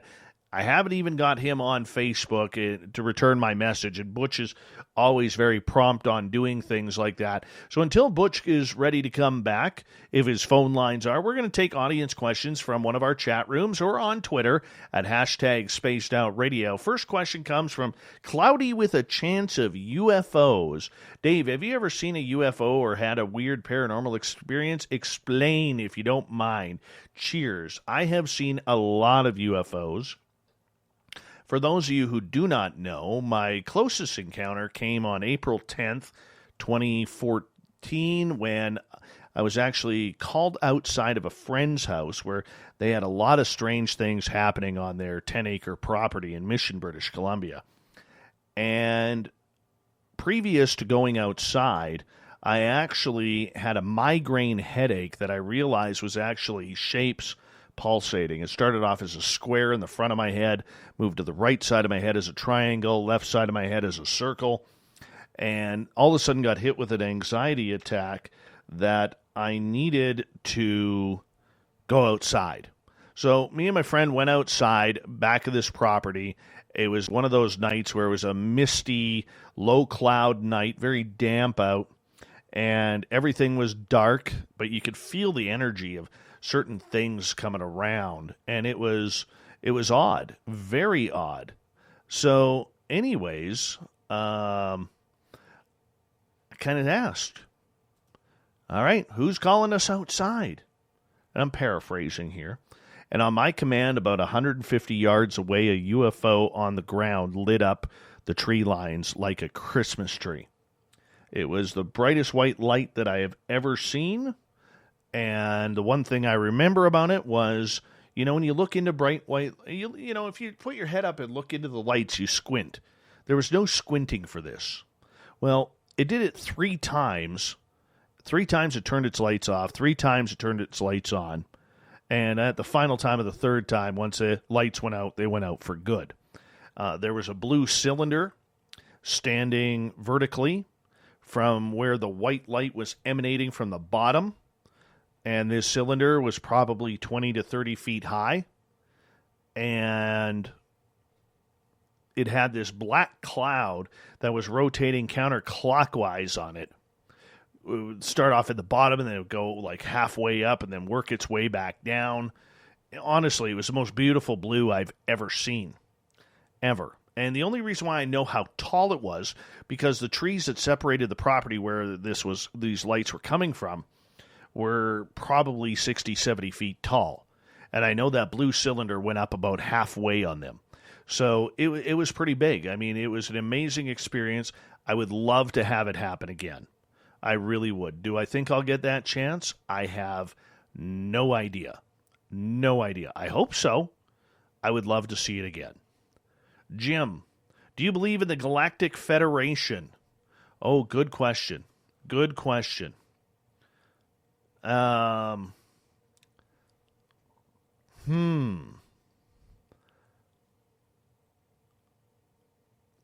There are people that I trust who absolutely believe in this. I'm not sure that I do because that sounds a little too sci-fi and Star Wars-ish for me. I know the Twitter crowd is not going to like that because it's not enough woo and don't bring, perspective into this. All right, I get it. I may disappoint some people on this. But I really don't see a council of aliens sitting up in the sky saying, you Earthlings are not acting very nice. I just don't see it. I don't see it.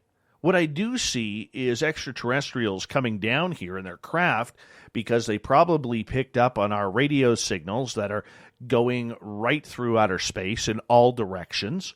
And I bet you they're like, well, what are these signals? Let's go check them out. Wow, there's living beings down here. Let's go take a few.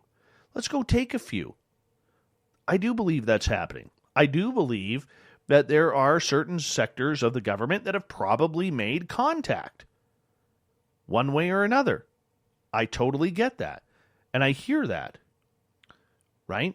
But are they actually, is there actually a council saying that, we are not sophisticated enough as a species, so they're not going to come bring their toys down here to play with us just yet?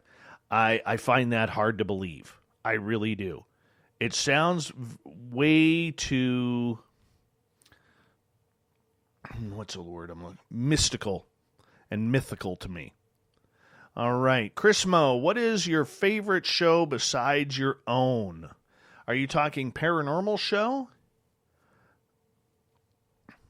Let's see. Who do I listen to? I listen to Goof On with Rich Giordano. I listen to Grant Cameron on his YouTube channel. Mostly on my time, I will listen to George Norrie and George Knapp. But on my time, if I'm away from the studio, I try and turn everything off and give my mind a break. Normally, when I'm on YouTube, I watch a lot of YouTube, way more YouTube than I do television. I watch a magician, a Canadian magician out of Montreal named Chris Ramsey. Every Wednesday, he puts out a puzzle that I just love watching these puzzles. All right. So I'll put out, I will, watch him. I like watching Mr. Beast. It's a bunch of young guys who go around giving away a bunch of money. I don't know how real it is or not, but they got like 51 million subscribers on their YouTube channel. And so I watch a lot of that.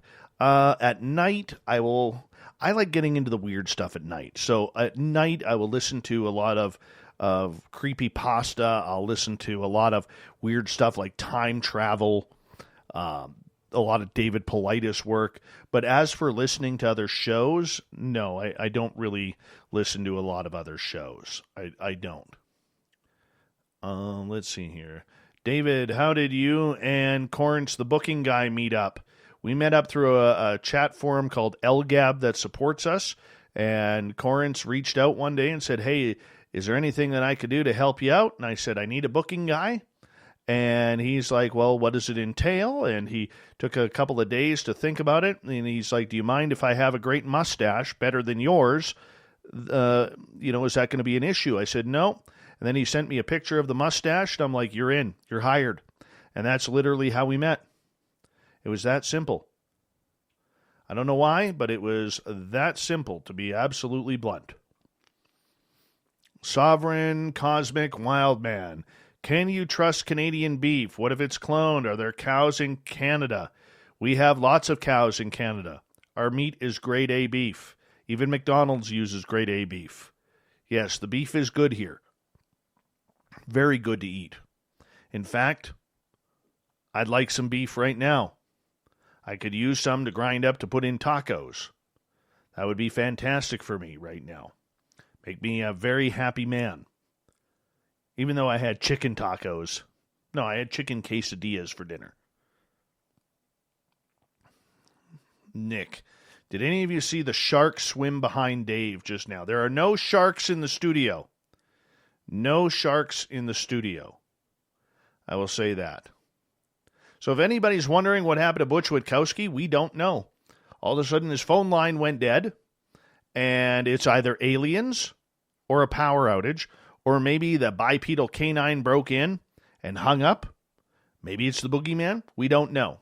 We cannot get a hold of Butch right now, so that's why we're taking audience questions here and just kind of hanging on out and having a good show here, because a lot of times we don't get the opportunity to answer a lot of audience questions, so that's what we're doing here on Spaced Out Radio. We're going to try Butch again in the next 15 minutes or so, just to see what's going on. But if you have any questions and you're in our chat room or on Twitter, please feel free to put them in capital letters if you can. Adriano's, Dave, do you believe that Bigfoot is a relative of the aliens? Oh, that's a good, solid question. Good, solid woo question. Now, the woo answer is I do believe that Sasquatch does have some sort of really cool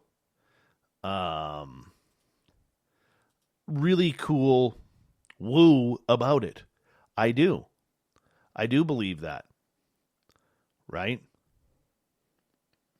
I do believe that. However, I do believe, let me put it this way, I do believe there is something supernatural about this creature. What it is, I do not know. I do not believe that it is just flesh and blood. All right? But it is something that there's been enough experiences that I have experienced in listening to other people with their evidence and things that I have seen where I believe there is something very supernatural about Sasquatch. So, do I believe it's a relative of aliens, or the fact that their planet Maldek blew up in the sky and alien ships dropped them off on Earth? No. No, I don't.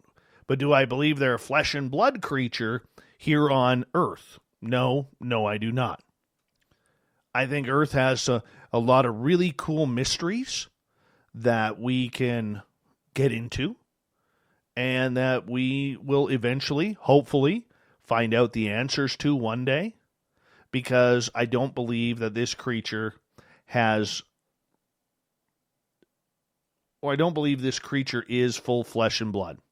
It does have something that makes it disappear. It does have, I think of the numerous times that researchers have told us that they've seen either with their own eyes or eyewitness evidence that they've received of footprints just stopping in the snow. And I do not believe for a second that the creature can backtrack and make the perfect print. There would obviously be a double print in the snow or the mud, yet that is never found. So I do believe that it does have some supernatural type qualities. What they are, what they're about, I have no idea. Did they come from Maldek or Mars or someplace like that? I have no idea. No idea. What I do know is that I do believe that First Nations and Indigenous people have a reason to for their stories about this creature. And I think there's a lot more evidence there than we give it credit for. My own sighting of pixelation that I saw before getting roared at by the creature, it convinces me that there is something else to it. And what that is, I have no idea. I really don't. Steam Train Mark in Australia, I can confirm you are alive tomorrow. Thank you for that. I was really worried. See, that's the beauty of our show, having listeners all over the world, especially over in Australia, New Zealand, because we can always check in, since they live in the future. We can always check in to see whether or not we are alive tomorrow. They're confirming it for us. Isn't that cool? They are confirming it for us. So that works for me. Absolutely works for me. Overbuilt in our YouTube chat. Dave, if you were a single man with lots of beer trapped on an island, would you mate with a Sasquatch or a dog lady? What kind of question is that? I don't even drink beer. I don't. Well, the odd time I do. Not very often, though. I wouldn't want to be on an island. Give me some iced tea. A nice iced tea. No lemon. No lemon on the side. Got to be ice cubes in there. Or crushed ice. I like crushed ice. All right, TH. Do you believe the aliens are already here disguised as some humans? Yes, I do. Do I have proof of that? No, I do not. But I do believe, like, if you were on, think about it this way, put it in a reverse way. If you had the ability to fly to another planet where there is life, wouldn't you disguise yourself to look like one of them? Just so you could go hang out, go to their bars and restaurants, ride their roller coasters, go to their hockey games. I don't know. With my luck, any planet I went to, they'd be a bunch of Toronto Maple Leafs fans. Chanting 1,867 instead of 1967. It just works. No, but seriously, on a serious note, I would have a very, very good time checking that out. And I would disguise myself. So why wouldn't it be done here? That's the big question. Why wouldn't it be done here? And I think it is being done here. I really do. I think it is being done here. I mean, there was that story from like 30 years ago where apparently this one alien species fell in love with Las Vegas, and they would disguise themselves as humans and land their aircraft or their spacecraft at Area 51 and then take a bus. Yes, you're hearing me correctly. Take a bus from Area 51 into Las Vegas, where they would go hang out at the Sahara Hotel. Hold on, I'm going to look this up. This is a great one. I got to remember this one because... let's see. Aliens in Vegas. Googling. All right. Extraterrestrial highway. Where's this story?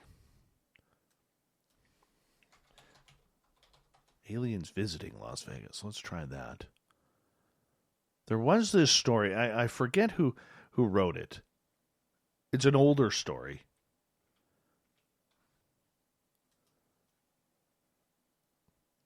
But I just think it would be really, really cool. I think, was it the Sahara they were visiting?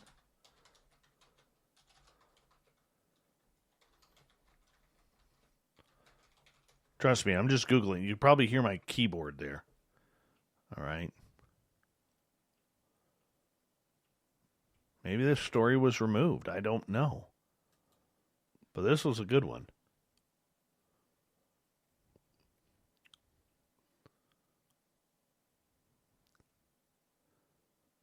Oh well, can't find it right now. But apparently there was a story that was happening.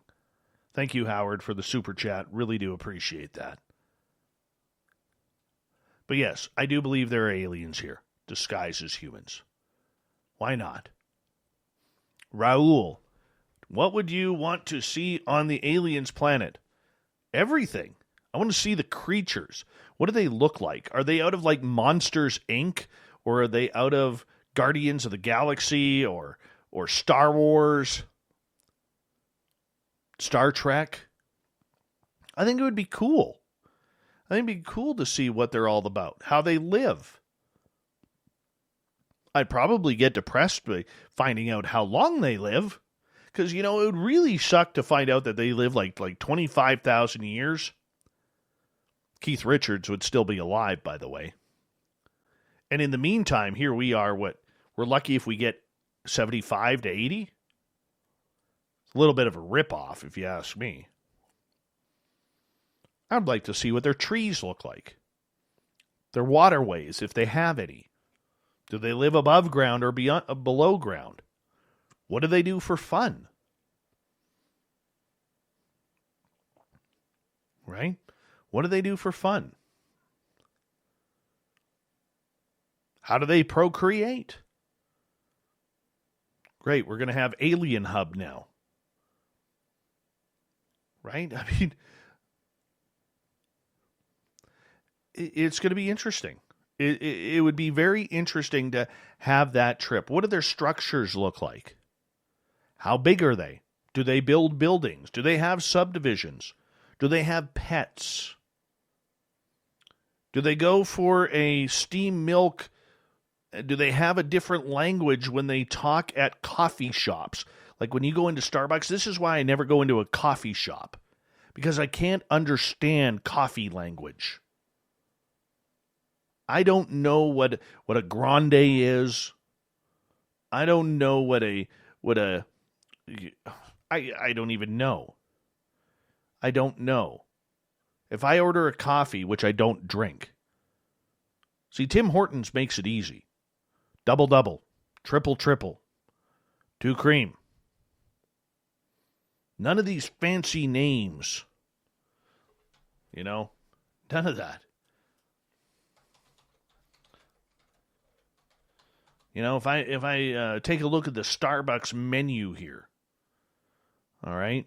So let's go to some of these drink names here. Right?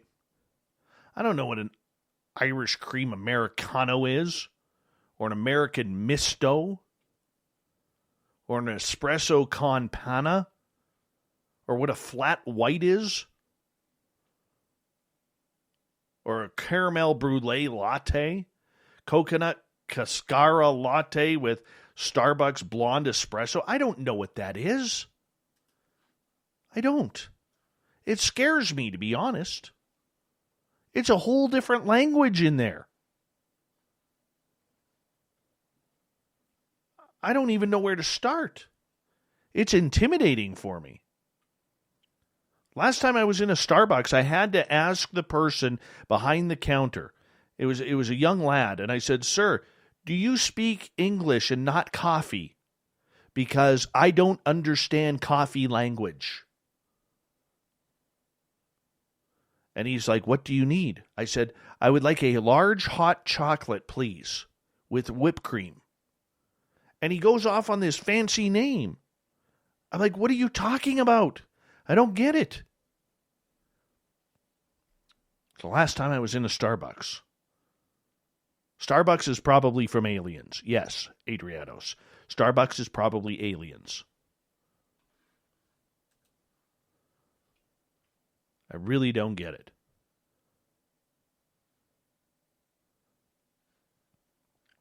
All right, moving on. Next question here. Let's see here. As we got time for one more.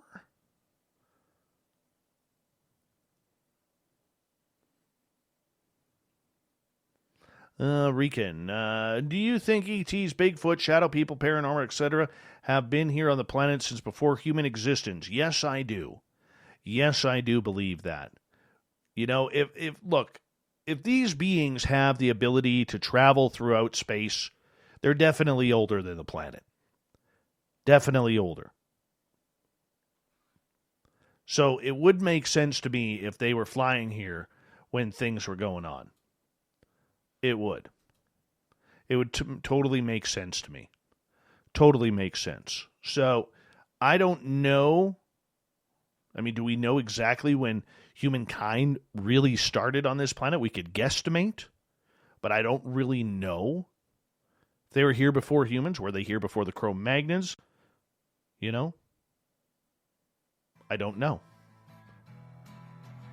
But we got another 30 minutes of Spaced Out Radio. If we can't get a hold of Butch Witkowski, we will try your questions again for the final half hour before the bottom of hour number 3, going into the SOR Newswire and the Thought of the Day. Stay tuned. Spaced Out Radio continues right after this.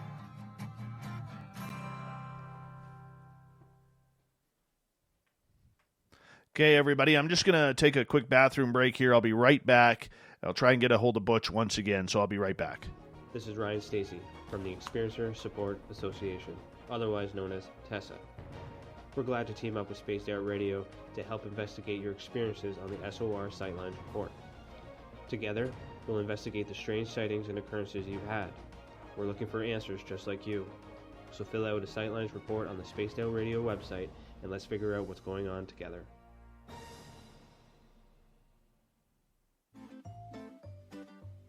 Looking for creative ways to get your company out in the public? How about advertising on Spaced Out Radio? Our sales department is waiting to hear from you, and we can work around any budget. From commercial spots to banners to special promotions, there are many opportunities to get your name and product out to our SOR listeners. For a price guide and more information, please contact us at sales@spacedoutradio.com. For the price of 1 cup of coffee a month, you can become an SOR Space Traveler. The Space Travelers Club is a place where you can interact with other listeners, either live during the show or on our great forum. We want your stories, pictures, comments, and ideas. You'll get live video streams, exclusive content, and be a part of our newsletter. Stay in touch with everything SOR. The Space Travelers Club is just $5 a month at spacedoutradio.com. Hey, Space Travelers, this is John Resig, founder of the Chive and Chive Charities. If you know anything about our website, you know we like to do things a little differently. We're not some faceless organization collecting money for a nebulous cause. Our donor dollars go directly toward life-improving items. Then we give those items directly to an underdog who needs it most. To become a donor with Spaced Out Radio's official charity, Chive Charities, just go to chivecharities.org/donate. The party is always on at the Moose Vancouver. The Moose Vancouver is where you want to be when visiting Canada's West Coast. Open until 2 a.m. nightly, the Moose cranks up the rock while serving some of the best rated food in the city. The menu starts at $6.95. Why party anywhere else in Vancouver when the Moose is right there? Get your horns up and rock with the Moose, the official party bar of Spaced Out Radio. We all know on Spaced Out Radio we love a good beard and mustache, so why not take care of your facial hair with Mighty Moose Beard Oil? Made in Canada, we're taking care of beards and stashes around the world. We use 100% natural ingredients with our oils and balms to make your whiskers feel silky smooth. Use promo code SOR2019 at MightyMooseBeard.com today.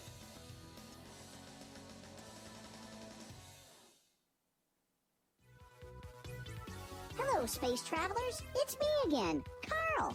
Don't forget to join the Space Travelers Club for just $5 a month.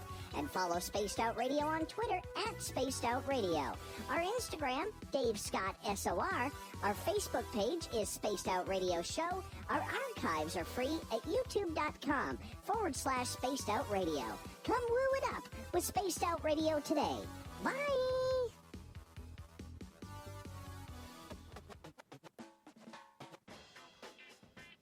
The SOR Vault is open for business, and do we have some cool swag for you to pick up? All you have to do is head over to our website and click on the SOR Vault. You have a variety of cool logos to choose from, and put them on anything you want. T-shirts, hoodies, hats, coffee mugs, you name it, we can get it to you. So do your shopping by supporting the store you love. Get your Spaced Out Radio swag at the SOR Vault today.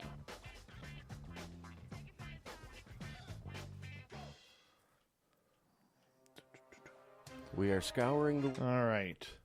I am back, and let me start getting the news ready.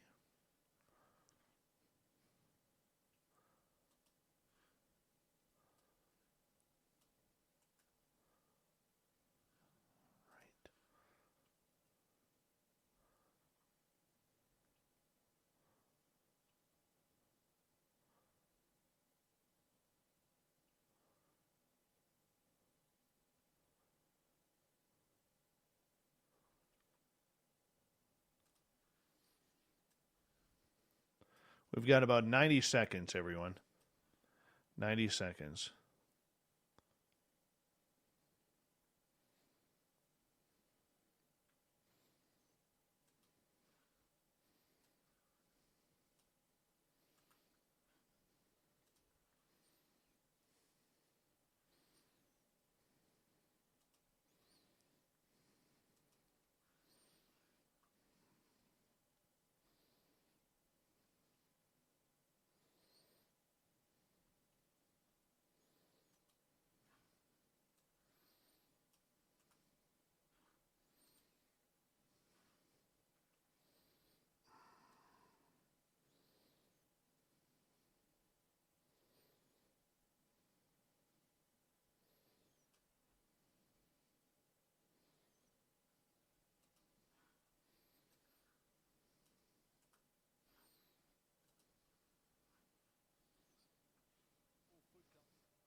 All right, 30 seconds.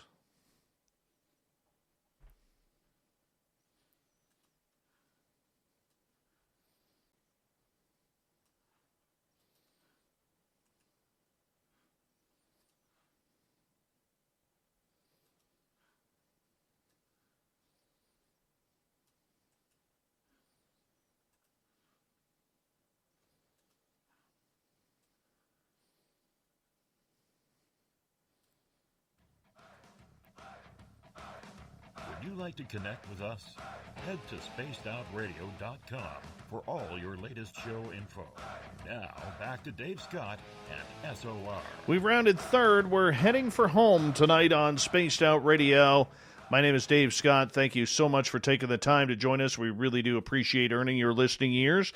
Hello to everyone listening in on our terrestrial affiliates around North America, digitally on TalkStream Live, KPNL, and Revolution Radio. If you want to take a listen to our archives, they are free for you by going to youtube.com/Spaced Out Radio. Just do old Davey the favor. Hit that subscribe button. The Desert Clam has set the password for tonight in the SOR Space Travelers Club. Kako Missile. Kako Missile is your password. Use it wisely, Space Travelers, as the Clam sets the password each and every night right here on Spaced Out Radio. Our website is spacedoutradio.com, where we have a plethora of features for you, including rocking out to Bumblefoot and reading up on Captain Shirk's SOR Newswire. Follow us on Twitter at Spaced Out Radio and on Instagram at Spaced Out Radio Show. Now, we're supposed to have Butch Witkowski on the show tonight for Strange Days. The problem was, we seem to have a little bit of a technical issue as Butch literally disappeared. His phone line went dead. We don't know if it's aliens or, if you want to look logically at it, if it was a power outage, a phone line outage. We really don't know. But we are going to keep going here with some audience questions. So if you have any questions, head over to Twitter at #SpacedOutRadio, or you can head over to one of our chat rooms, namely our YouTube chat room, and connect with us there. We would appreciate it as we continue on here. One of the things that I want to talk about, we didn't really get into this a week ago, but I want to talk about a stupid conspiracy theory. There's a lot of stupid conspiracy theories out there. There really is. All right? And we try really, really hard to stay away from a lot of the idiotic QAnon-type conspiracy theories that are out there. But this one was just ridiculous. Absolutely ridiculous. There's a lady out there who is known on YouTube and in the UFO world for being a little bit of a major conspiracy theorist. Well, about a week ago, she decided to make a post and a YouTube video on it about 250,000 Chinese troops lined up on the Canadian border and on the Mexican side of the border to prepare for an invasion of the United States. You know, we already work in a field that does not get a lot of credibility and a lot of mainstream coverage because, well, let's face it, people already think we are wingnuts. okay, for believing in aliens, Bigfoot, ghosts, spaceships, and all of these broad claims that we make. All right? However, the conspiracy theory that this person created, I think, is absolutely horrible. There is no base for it. There's no information. She tried to put it on as unconfirmed. Think about it, people. It doesn't take a lot of brain power to realize that 250,000 troops of any army would be noticed in North America.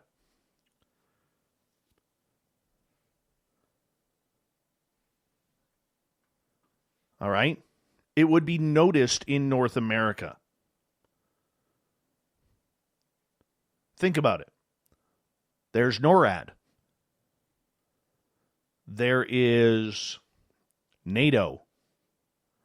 And I'm pretty sure that if they are sailing 250,000 troops to North America, that someone in between, likely the U.S. Navy, is going to pick up the fact that these troops are coming in. All right? Seriously. This is the ridiculousness that kills our industry. It does. Now, the name of the person I'm not going to mention because I don't want to flood this person's YouTube channel with garbage like this. Doesn't deserve the hits. All right? Doesn't deserve the hits.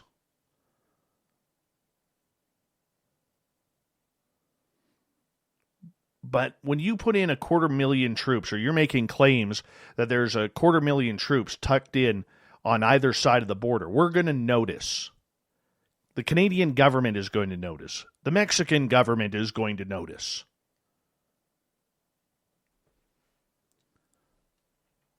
All right? And this is where we get into a lot of trouble with this field. All right? It's where we get into a lot of trouble. And it doesn't make sense as to why to do that. No, I am not assuming this is truth. This is truth. All right? We have to be careful in this field in order to make it. Now, there was the rumor that the Canadian military was training them. They were not training soldiers. They had 4 or 5, 6 generals over here, and the Canadian military threw up a stink about that, as well as the United States government. But conspiracy theories can be very dangerous to our field, and that's why I don't promote them. Right? We have to be able to, I don't know. We'll never clean up this field as long as there's crap like that out there. We'll never clean up this field. And the unfortunate part about it is there's a lot of people out there who believe it. Think about it.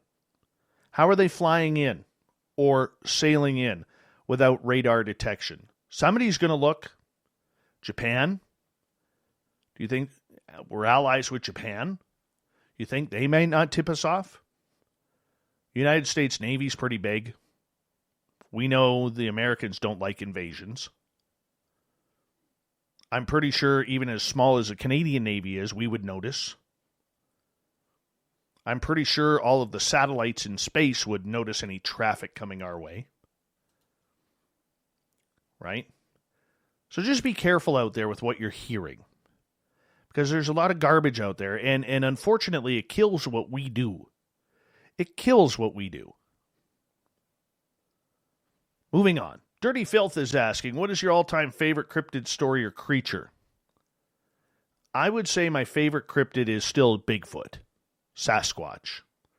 My favorite story that I have out there is probably the story of Albert Ostman.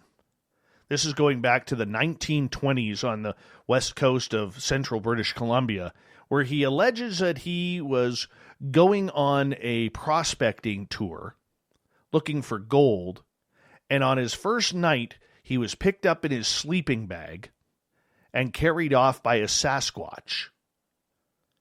And he was going to be there for 7 days. He was dropped off. He knew what day that he was going to be picked up in the harbor by a boat to take him back to the mainland.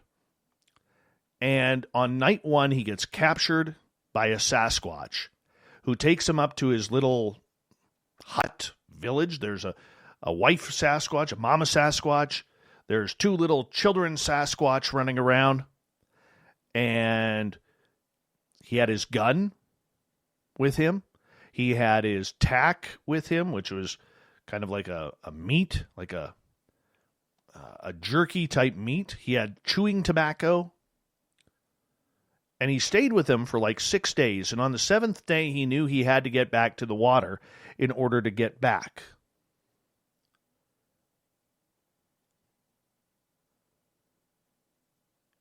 Okay.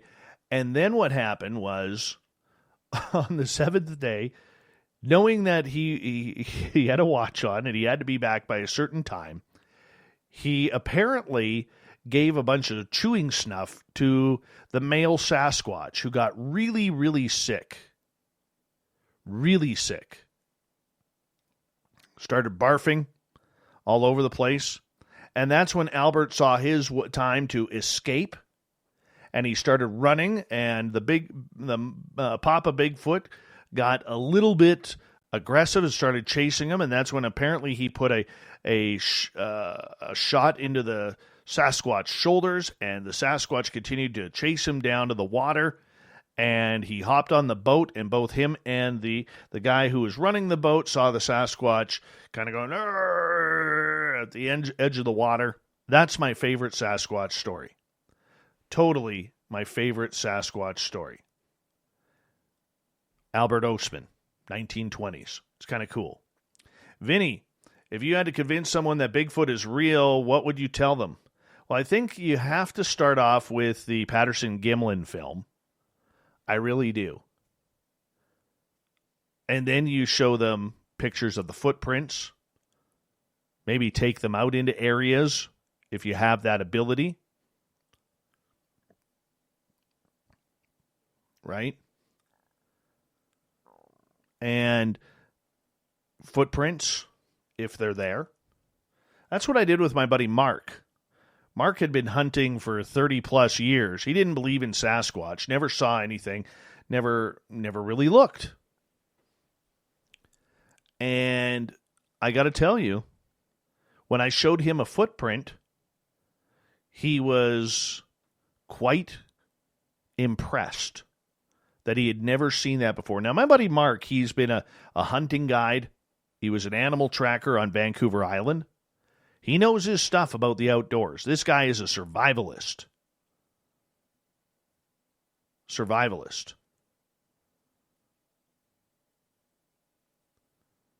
And when he saw that footprint, he was like, you got to be kidding me. You got to be kidding me.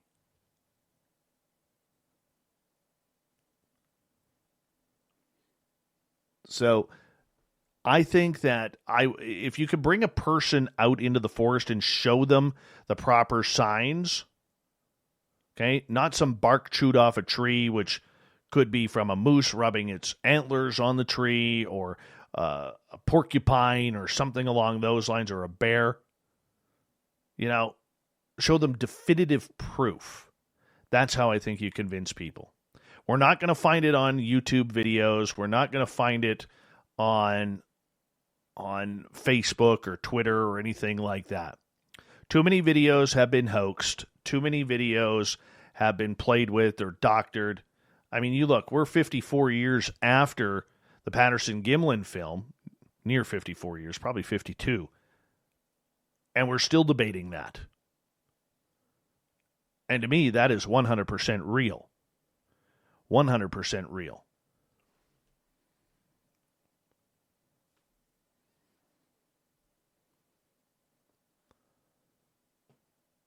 So that's probably my favorite Bigfoot story. And the reason why I feel that Bigfoot would be able to be introduced to people. First thing you got to do is start with Patterson-Gimlin. And when they say, well, that could be a person in a monkey suit. Really, is somebody going to sew a pair of Sasquatch breasts on a monkey suit? I don't think so. I really don't think so. That's just my belief.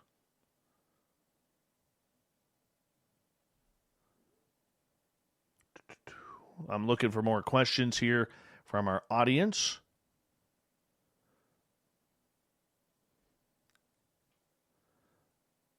Go to our chat room on YouTube or on Twitter at hashtag SpacedOutRadio if you want to check it on out. Jim is asking, Dave, have you ever dreamt of aliens? Oh, yeah, many a times. Many a times. Sometimes it's cool. Sometimes it's not so cool. There's a lot of people who believe that if you dream about aliens, you're actually having an extraterrestrial experience.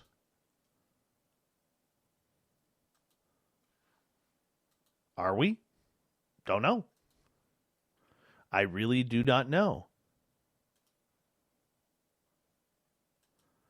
However, though, there are those who claim that the aliens can actually put themselves in your mind and make yourself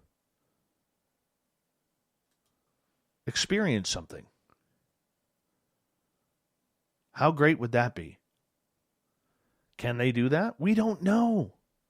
There are many who believe that we can. There are many who believe that if you dream about aliens, they are actually there taking you. That's what I find hard about experiencers. Like, I have had those dreams. I've woken up with marks on my body. Do I believe that I had those experiences? Absolutely. Absolutely I do. However, the truth is we don't know. And I hate to say that because it's so unwoo. So unwoo. But you get people who have had face-to-face encounters while they're awake, like we did with Carl at the window back in 2015. That's where stuff gets real. That's where stuff gets really real. And that's the experience I wish everybody could have. Eugene says, they were more than dreams, my good Dave. Yes, they were, Eugene. Yes, they were. I will agree with you there. So I'm a firm believer that at points, yes, I do believe it is aliens. I do believe that we all have active imaginations. For instance, if you watch a certain type of film, you're going to dream nightmares. All right? I remember a few weeks ago, I was watching the series called The Purge. And I was having nightmares. I had a nightmare one night about being chased by people who wanted to kill me. Because it was purge night. Got away, got into a solidified building, but it was scary. So that's kind of what we do. Adrianos is asking, do you believe that shooting stars are UFOs that are being shot down by other aliens in some galactic war? No, I do not. No, I do not. I think there's too much proof out there to show that it's some. I shouldn't say all the time, but I would say the majority of time it is space junk coming down, meteors coming down, pieces of asteroid coming down. But I'm sure it may have happened. Why wouldn't it? Or why couldn't it?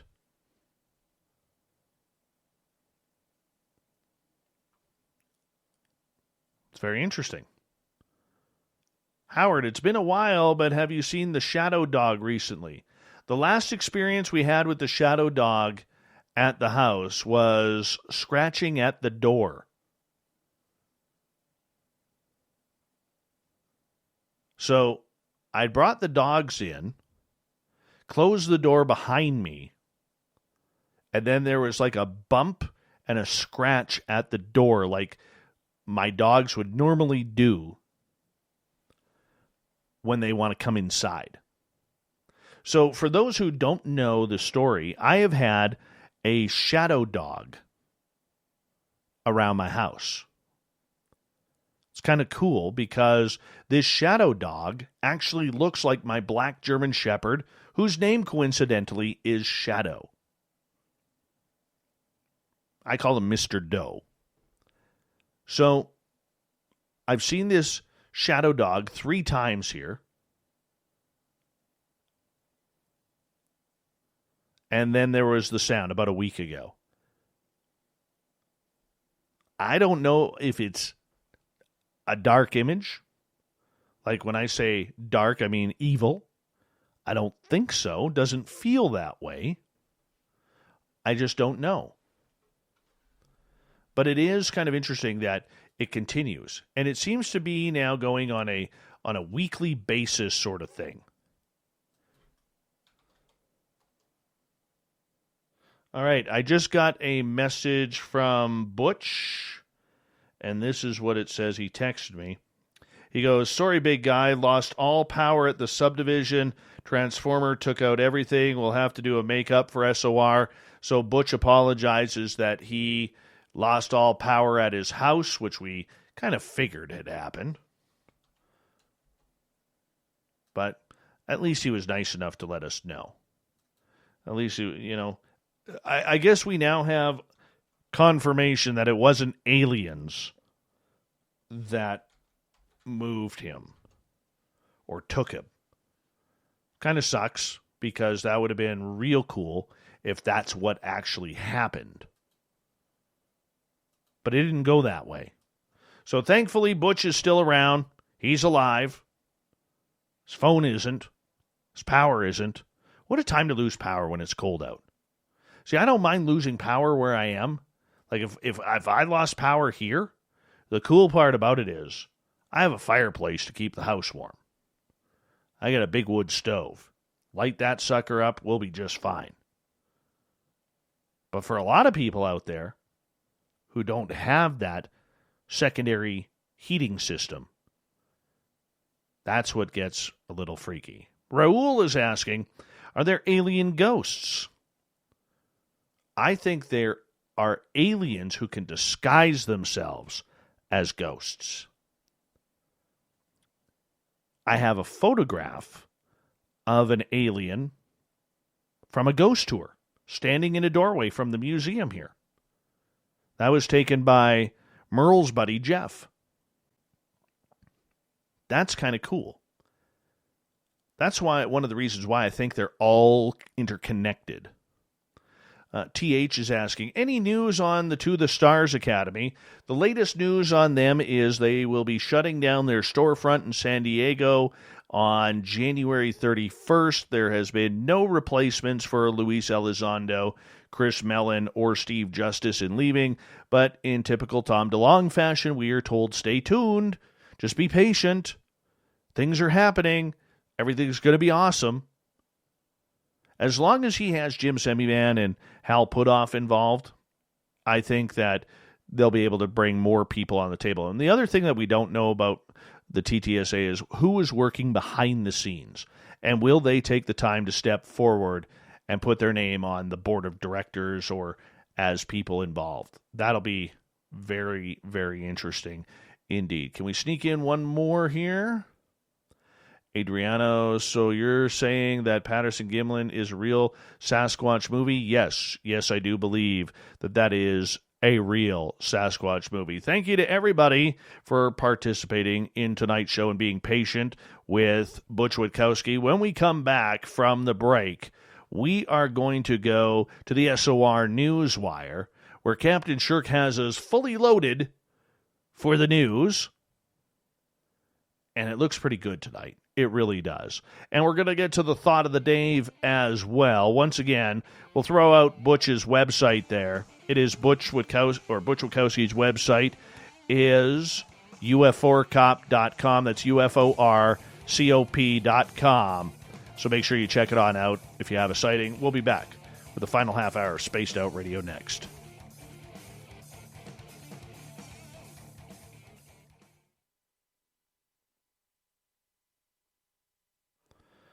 All right.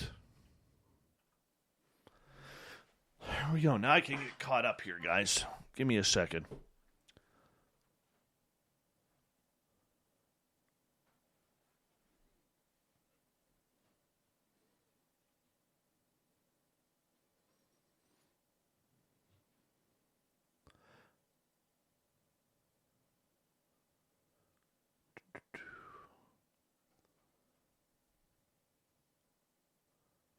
Howard, explain Shadow Dog in the Hat. I'm a little confused there.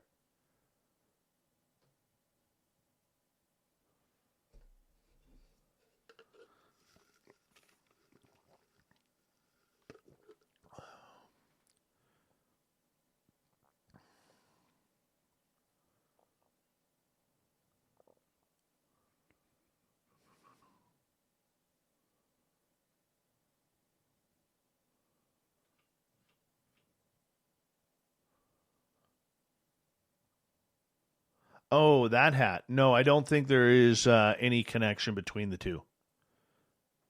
I hope she got it, by the way.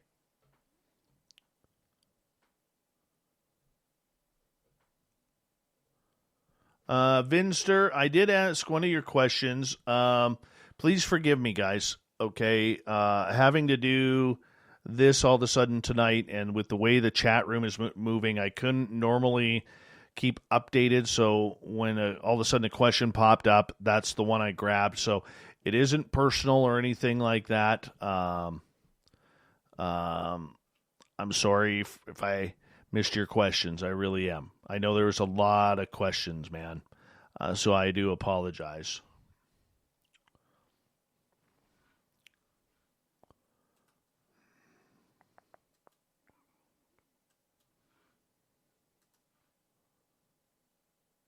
It's a nice clown there, Marty. Nice clown.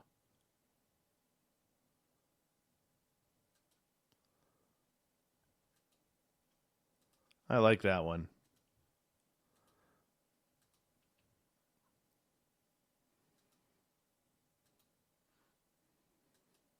I wonder if that is haunting my dogs and not me.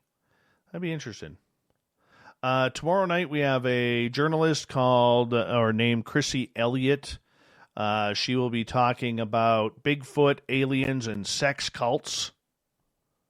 Wednesday night, we have Linda Thompson.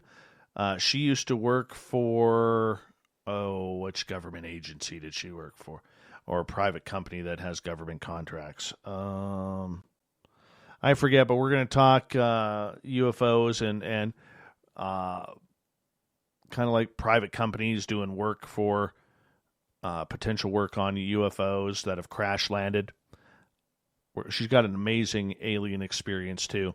Thursday night we have Ryan Stacy from Tessa, and then Friday night we have the SOR Roundtable, which we're just putting together as well. Thank you, Clam, for posting that, by the way, on Twitter. Appreciate that.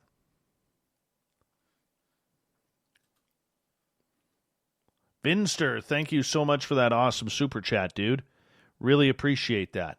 Really appreciate that. Thank you for your continued support, man. That'll be, that's really cool, man. Really cool.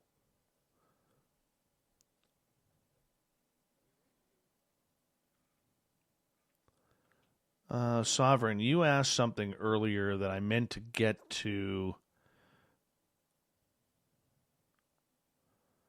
I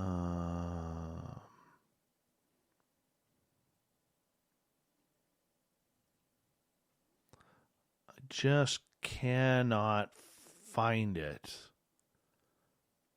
I'm just scrolling way back here while we have some time here. Oh, yeah. No, we're not booking her for the show. We are not booking her for the show.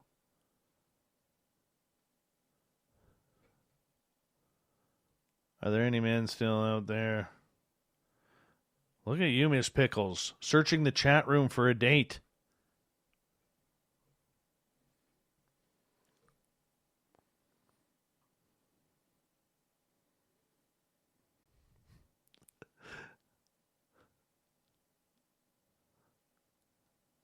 All right, we have 25 seconds. Yeah, I haven't seen Lisa Rosenberg in a long time. Where is she hiding, Eugene? Where is she hiding?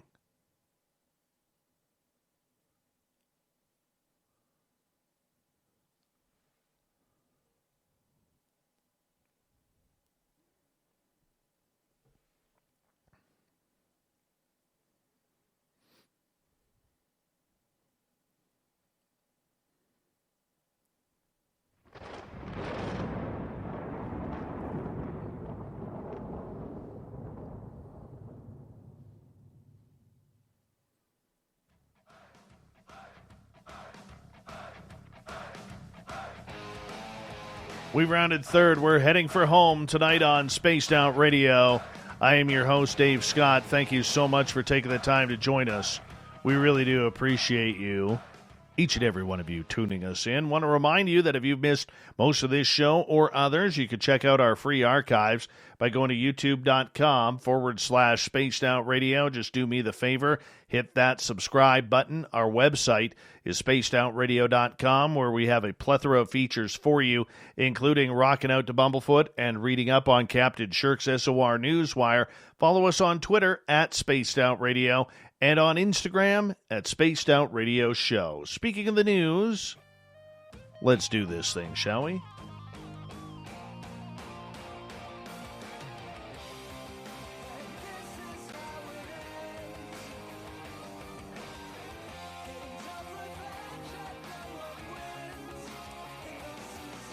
The news is always changing, which is why we bring you the SOR Newswire at the back end of every show, where we get to the weird, the strange, the wacky, and sometimes the underpants. Yes, apparently there are now brands of underpants with a penis pocket that could put an end to sweaty testes and even boost fertility. Now, a company called Just Wears offers a snug little spot for your member to sit away from your you-know-what, meaning no more hotboxing while you're in and about. Dubbed a palace for the phallus by its creators, the underpants are made from a ventilated fabric on the underside, which allows more air to circulate the wearer's undercarriage. According to this company, the material used to make them, sustainable Austrian beech trees, is 50% more absorbent and breathable than cotton, and combined to keep your jewels dry. Wow. Yeah, apparently they say we invented a unique ergonomic pouch to treat your crown jewels like royalty. The upper pouch function has quick draw access. Well, that's good because Lord knows we don't want any mistakes when we have to go to the bathroom. Yeah, the brand was the brainchild of Alex and Yang, who met in a youth hostel in Thailand. Apparently, they were tired of getting sweatiness in that area, decided to make some breathables. Took about 30 hours. They reached their target. They're now selling them and doing very well. They've already sold 65,000 pairs to 25,000 customers around the world. I'm telling you, I have a different pair. I'm wearing them right now. Not this kind, a different make, and they feel good. They feel really good. Hey, we're finally getting some improvement down there, boys. Finally getting some improvement. In honor of Robbie Burns Night, there's a packet of haggis that has been launched into the edge of space for the first time. Scottish butcher Simon Howie worked with space education and research firm Strattonauts to launch a 454-gram haggis into Perth and Kinroth this month. The haggis was attached to a weather balloon and soared for more than 20 miles or 107,298 feet above Earth, equivalent of nearly 4 times the height of Everest. After taking off from the Simon Howie headquarters in Dunning, it traveled over Stirling, Falkirk, Edinburgh, and Pentland Hills before landing safely in Lauder in the Borders. Mr. Howie said he wanted to start the year by lifting the spirits of the general public and was thrilled to work with Strattonauts to take Scotland's national dish to new heights. Burns Night is one of the most popular dates of the food calendar for us, and we wanted to mark the occasion by sending the UK's best-selling haggis into the edge of space, he said. Mr. Howie, said that the company has worked hard to increase production in the run-up to Christmas and now Burns Night, which Scots celebrate on the 25th of January to mark the life and the works of poet Robbie Burns. Haggis. That stuff's gross, by the way. It really is. Okay. This report here is another reason why it is dumb to go in the ocean. If 2021 is going to be anything like 2012, let's face it, you're probably going to get killed by sharks. It's just the way it goes. In what's called an unusually deadly year, sharks killed 10 people around the world in unprovoked attacks in 2020, the highest number since 2013, according to a report released by the International Shark Attack File. 6 of the deaths were in Australia waters, and 3 were in the United States, 1 each in California, Hawaii, and Maine, which is a first for that state. The other death was in St. Martin's, a Caribbean island. 10 is a high number. 2 deaths were reported in 2019, 4 in 2018. The annual global average is 5 or 6. Though the deaths were up last year, the number of non-fatal attacks was low in 2020 at just 57. That's well below the average of 80. Still too many. Though the incidence of bites, both in the USA and globally, declined, 2020's number represent a more drastic drop than would be expected based on an analysis of long-term trends, the International Shark Attack File said in a statement. As we first reported in June, the observed drop in shark bite incidents may have been caused by widespread quarantines, closed beaches, and minimized vacation travel in response to COVID-19. Researchers at the file, based at the Florida Museum of Natural History, tracked attacks in the shark's natural habitat in which there was no human provocation. Consistent with long-term trends, the USA experienced the most unprovoked attacks in 2020 with 33 confirmed cases. So in other words, 33 times sharks tried to make humans food. Overall, the global battle between humans and sharks, it's hardly a fair fight. Humans kill about 100 million sharks and rays each year. That sucks. Most are killed by commercial fishermen for their fins and flesh. That's disgusting. Leave the sharks alone. They're doing a good job patrolling the ocean, and they do not want humans here. By the way, your chances of being killed by a shark are relatively low at 3,748,067 to 1. Still too low for me. If that was about 100 million to 1, I might consider dipping a pinky toe in the ocean. But until that odds change, there is no way. Leave the sharks alone. Don't kill them. They're beautiful animals. They deserve to swim in their natural habitat. We just don't need to be the food that they are feeding on. It's just that simple. Just that simple. A former Transportation Security Administration agent who was accused of tricking a traveler into showing her boobies as she went through the security at LA International Airport has pleaded no contest to false imprisonment, authorities said. Jonathan Loemi entered the plea Friday to a felony count and was sentenced to 60 days in county jail, 52 classes addressing sexual compulsion, and 2 years probation. Lomelli was also barred from working as a security guard. He was charged with using fraud or deceit to falsely imprison the woman in June of 2019. The woman told investigators that Lomelli told her that he had to look inside her bra to ensure she wasn't hiding anything, had her remove her pants away from her waist for a check, and then said he would take her to a private room for further security screening, prosecutor said. But when they were alone on an elevator, Lomelli told the woman he could perform the screening there and ordered her to lift her shirt and show her breasts, then look down her pants. What a pervert. Lomelli then told the woman she was free to go and added that she had nice breasts, authorities said. After Lomelli was arrested, California Attorney General Xavier Becerra said that the former TSA's agent actions represented a mistreatment of women that should not be tolerated. Women deserve to be treated with dignity and respect everywhere, he said. There is no excuse for this kind of alleged behavior. It's not okay on the street. It's not okay in our schools, and it's certainly not welcome at the airport. Good for him for getting fired. Good for him. All right, moving on. Women look a little bit different than when the pandemic began. Loungewear for skirts, slippers for heels, bare faces for painted ones. Some of us are hairier too. Andrea DeWord of Brooklyn, works in a book publishing company. She says, I'm never wearing makeup or blow-drying my hair for work again. Julia Liss, who's just 27, a technology sales executive in New York, vows she's done wearing heels. 41-year-old Marie Garman from Jacksonville said, I went from shaving my legs every few days to not shaving at all since April. So this report was done by the USA Today, by the way.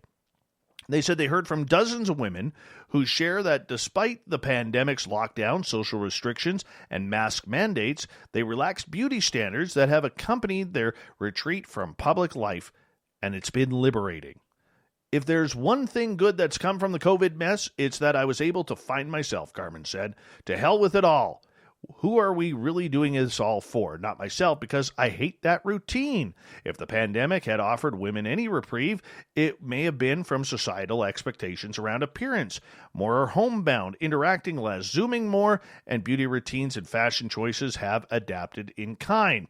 When the pandemic sharpened the divide between our public lives and our private selves, it gave women space to examine what they want to do to their bodies and why. The question is, will any of these relaxed beauty norms stick once the pandemic is over? Look, I think women look beautiful without makeup. Most of the time, like 90% of the time, I prefer it. Okay? I do. But shaving the legs and the armpits? I don't know. I guess I should shave my face, though. That would make it even, correct? Because Lord knows I haven't shaved much since the pandemic. Look at my beard. So I don't blame women for that, to be honest. SpaceX began preparations for a launch and closed roads leading to the pad in southern Texas. However, they ended up not evacuating local residents, indicating that there would be no launch attempt on January 25th. It is possible that winds at the high launch site were just too high, as gusts were said to be nearly 30 miles per hour at the surface. This means the company is likely to try again when the roads are scheduled to be closed and the winds are forecast to be a little bit more favorable. After a series of static fire tests on its latest Starship prototype, SpaceX appears set to launch the full-scale vehicle from its rocket facility. The nominal plan is for the prototype to ascend to an altitude as high as 12.5 kilometers, perform a belly flop maneuver to simulate bleeding off energy during a return to Earth's atmosphere, reorient itself, and then land near the launch pad. Only a little more than 6 weeks have passed since SpaceX conducted a similar test of its SN8 vehicle in South Texas. That one, ended up crashing on the landing. Just didn't have the landing. We had to take deductions away from that. Otherwise, it would have looked really good. Moving on, scientists have found a 34-year-old grizzly bear in southwest Wyoming, identifying him by a mark on his lip made by biologists in 1989. That's the oldest grizzly ever known in the Yellowstone region. That includes parts of Montana, Idaho, and Wyoming. They say, respect your bear elders. There's no telling if there are any older grizzlies currently roaming Yellowstone, since hundreds of the creatures are completely unmarked by scientists, but this one by far is the oldest one with whom there is scientific documentation. That's kind of cool. Sadly, though biologists had to put the bear down, he was captured last summer after he got caught preying on calves on a nearby ranch. After euthanizing the creature last July, biologists found an identifying tattoo on its lip that read 168, a mark given to the creature in 1989. The bear was a male, which is notable as female grizzlies generally live longer than males. Previously, the oldest known grizzly in Yellowstone was Bear 399, a female who died at age 27.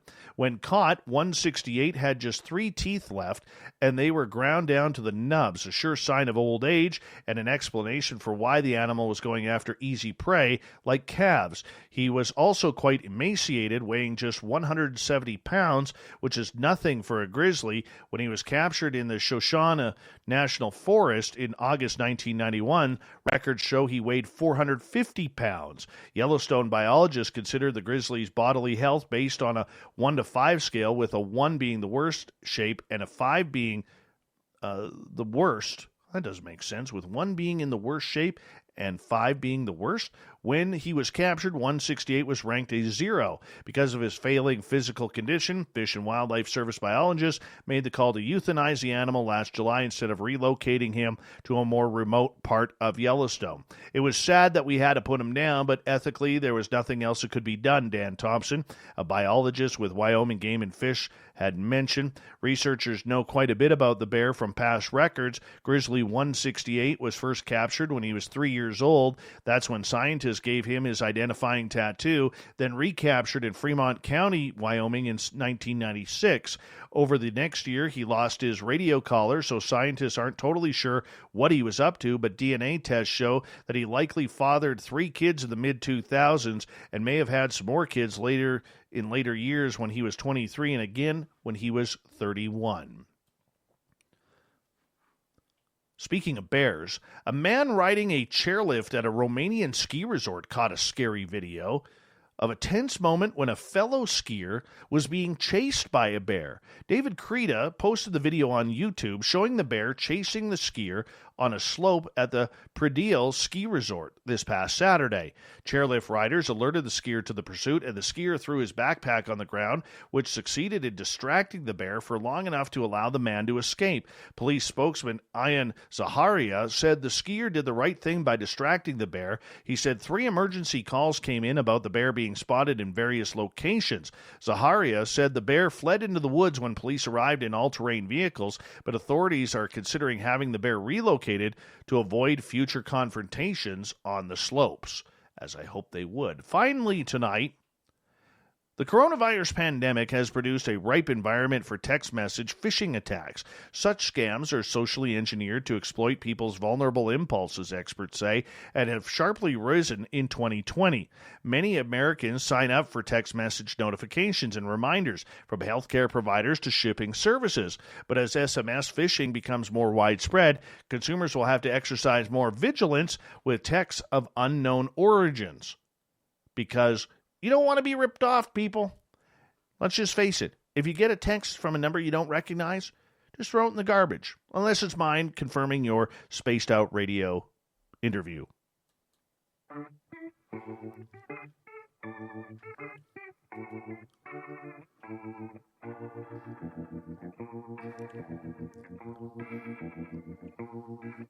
Thought of the Dave happens every night at this time, where we ask a question on our Facebook and Twitter pages, then read your responses on the air because we love the audience participation around here.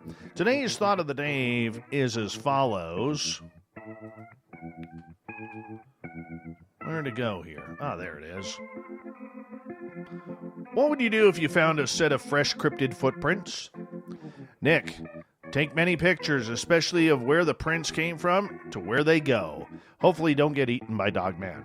Kira, I have and I photographed it, but it would be great to cast it. I now plan to take on every hike a casting kit.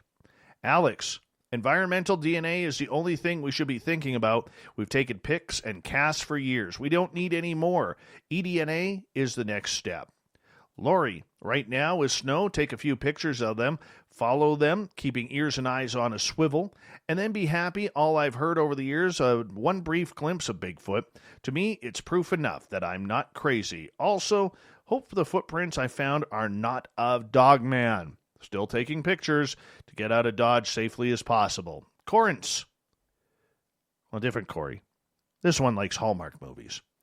Take pictures and video and emphasize and show in the video where the footprints were in reference to the remoteness of where they were at. Joe, I would grab my phased plasma rifle in the 40-watt range and let loose the hounds. David, follow them, but backwards. Jinn have their feet on backwards, and Himalayan Sherpas believe that Yetis do too. This needs investigating. Gary, take pics, take a sample to see if there's any DNA, then cast it. D.A. Roberts, photos, videos, and casting. Chris, I would take my dogs out and try to follow them, then take plaster molds and photos, and then call you, Dave. Well, send me a cast, because I would love a Sasquatch footprint cast for the studio here. Dolly, take heaps of pictures, mark the area, and see if there's any DNA or hairs left behind. I'd love to go back later with something and try and make a plaster cast if I can manage to get back in the area. Alex, We should always collect dirt and debris on the print itself because once you mess with the track, touch it, or cast it, you contaminate it and can't get DNA out of the print. Cable Guy Matt says, I'm going to follow the tracks. Well, of course you are, Cable Guy Matt, because I'm going to be right beside you. Goddess Michelle, I would take pictures, then cast the prints. I would also start looking for hair or scat in the area. Then I would go find the cryptid. I would then lure him home with Humpty Dumpty cheese sticks. When I got him home, I would just say, hey, he was another cat. Marty, one of our favorite veterans, great clown tonight, Marty, says after taking the cast and pictures, I would take my findings to a reputable shoe shop and then make them line in a nice pair of Bigfoot sneakers to sell on the internet and make a ton of money. That would be awesome. Anthony, immediately pull my camera from my bag and start shooting photos. Mickle, I'd say thank you and ask him not to hurt me and to wish them well and to not be afraid of me. Then I'd take a picture and plaster it on social media for everyone to see. Another Alex, keep in mind, collecting DNA is the only thing we should be doing. Pics and casts are in the past. We don't need any more of the past. We need some DNA future. Keep in mind that if you don't collect dirt, debris, or on a print or track, you are contaminating the site and cannot get accurate DNA out of it. John, after I wake up from passing out from overexcitement and hyperventilating with tears of joy, I think I'd call you, Dave. I'm there. I am so there. Joseph, try to eliminate what it could not be before jumping to the conclusion that it is a cryptid, and then try to guess what kind of cryptic it could be, then take some photos and try and tell others about it. Shanna, well, she sends me a gift of a giant goat with a monkey riding on its back. Marty, document with photos and with casts if feasible. Peter, turn around and go home like it was none of my business. Play some vinyl and pour myself a drink. 13 Ballads gets the last word for the night. Technically, otherkin, elfkin, dragonkin have non-human souls, hence cryptids walking about in Nike running shoes, etc. Thank you to everybody participating in the Thought of the Dave, as we will do it all again tomorrow on Facebook and Twitter. Thank you, Captain Shirk, for the SOR Newswire, and to Butch Witkowski and all of your audience participation tonight. We got Mr. Ron Bumblefoot Thal rocking in the background with Little Brother is Watching. Bumblefoot is the official music of Spaced Out Radio, rocking us in and out of every single show. Get your horns up for the guitar god himself. Special thanks to everybody listening in at home, at work, in your cars, wherever you may be. Thank you to everyone tuning in our chat rooms tonight on YouTube, LGAB, Revolution Radio. We have the Space Travelers Club, Facebook, and all the snarkers and snarkettes tweeting away at hashtag Spaced Out Radio.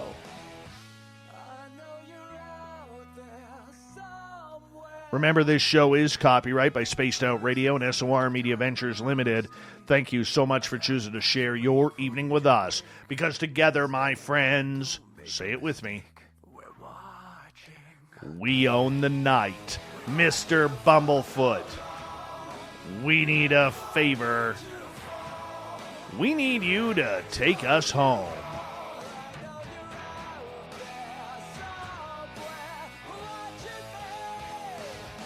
Yes, the Woo train has docked for the night, but tomorrow, my friends, we shall ride again. Your seats are always available. Your tickets never expire. And if you want to bring a friend, yep, we've got room for them too. Good night.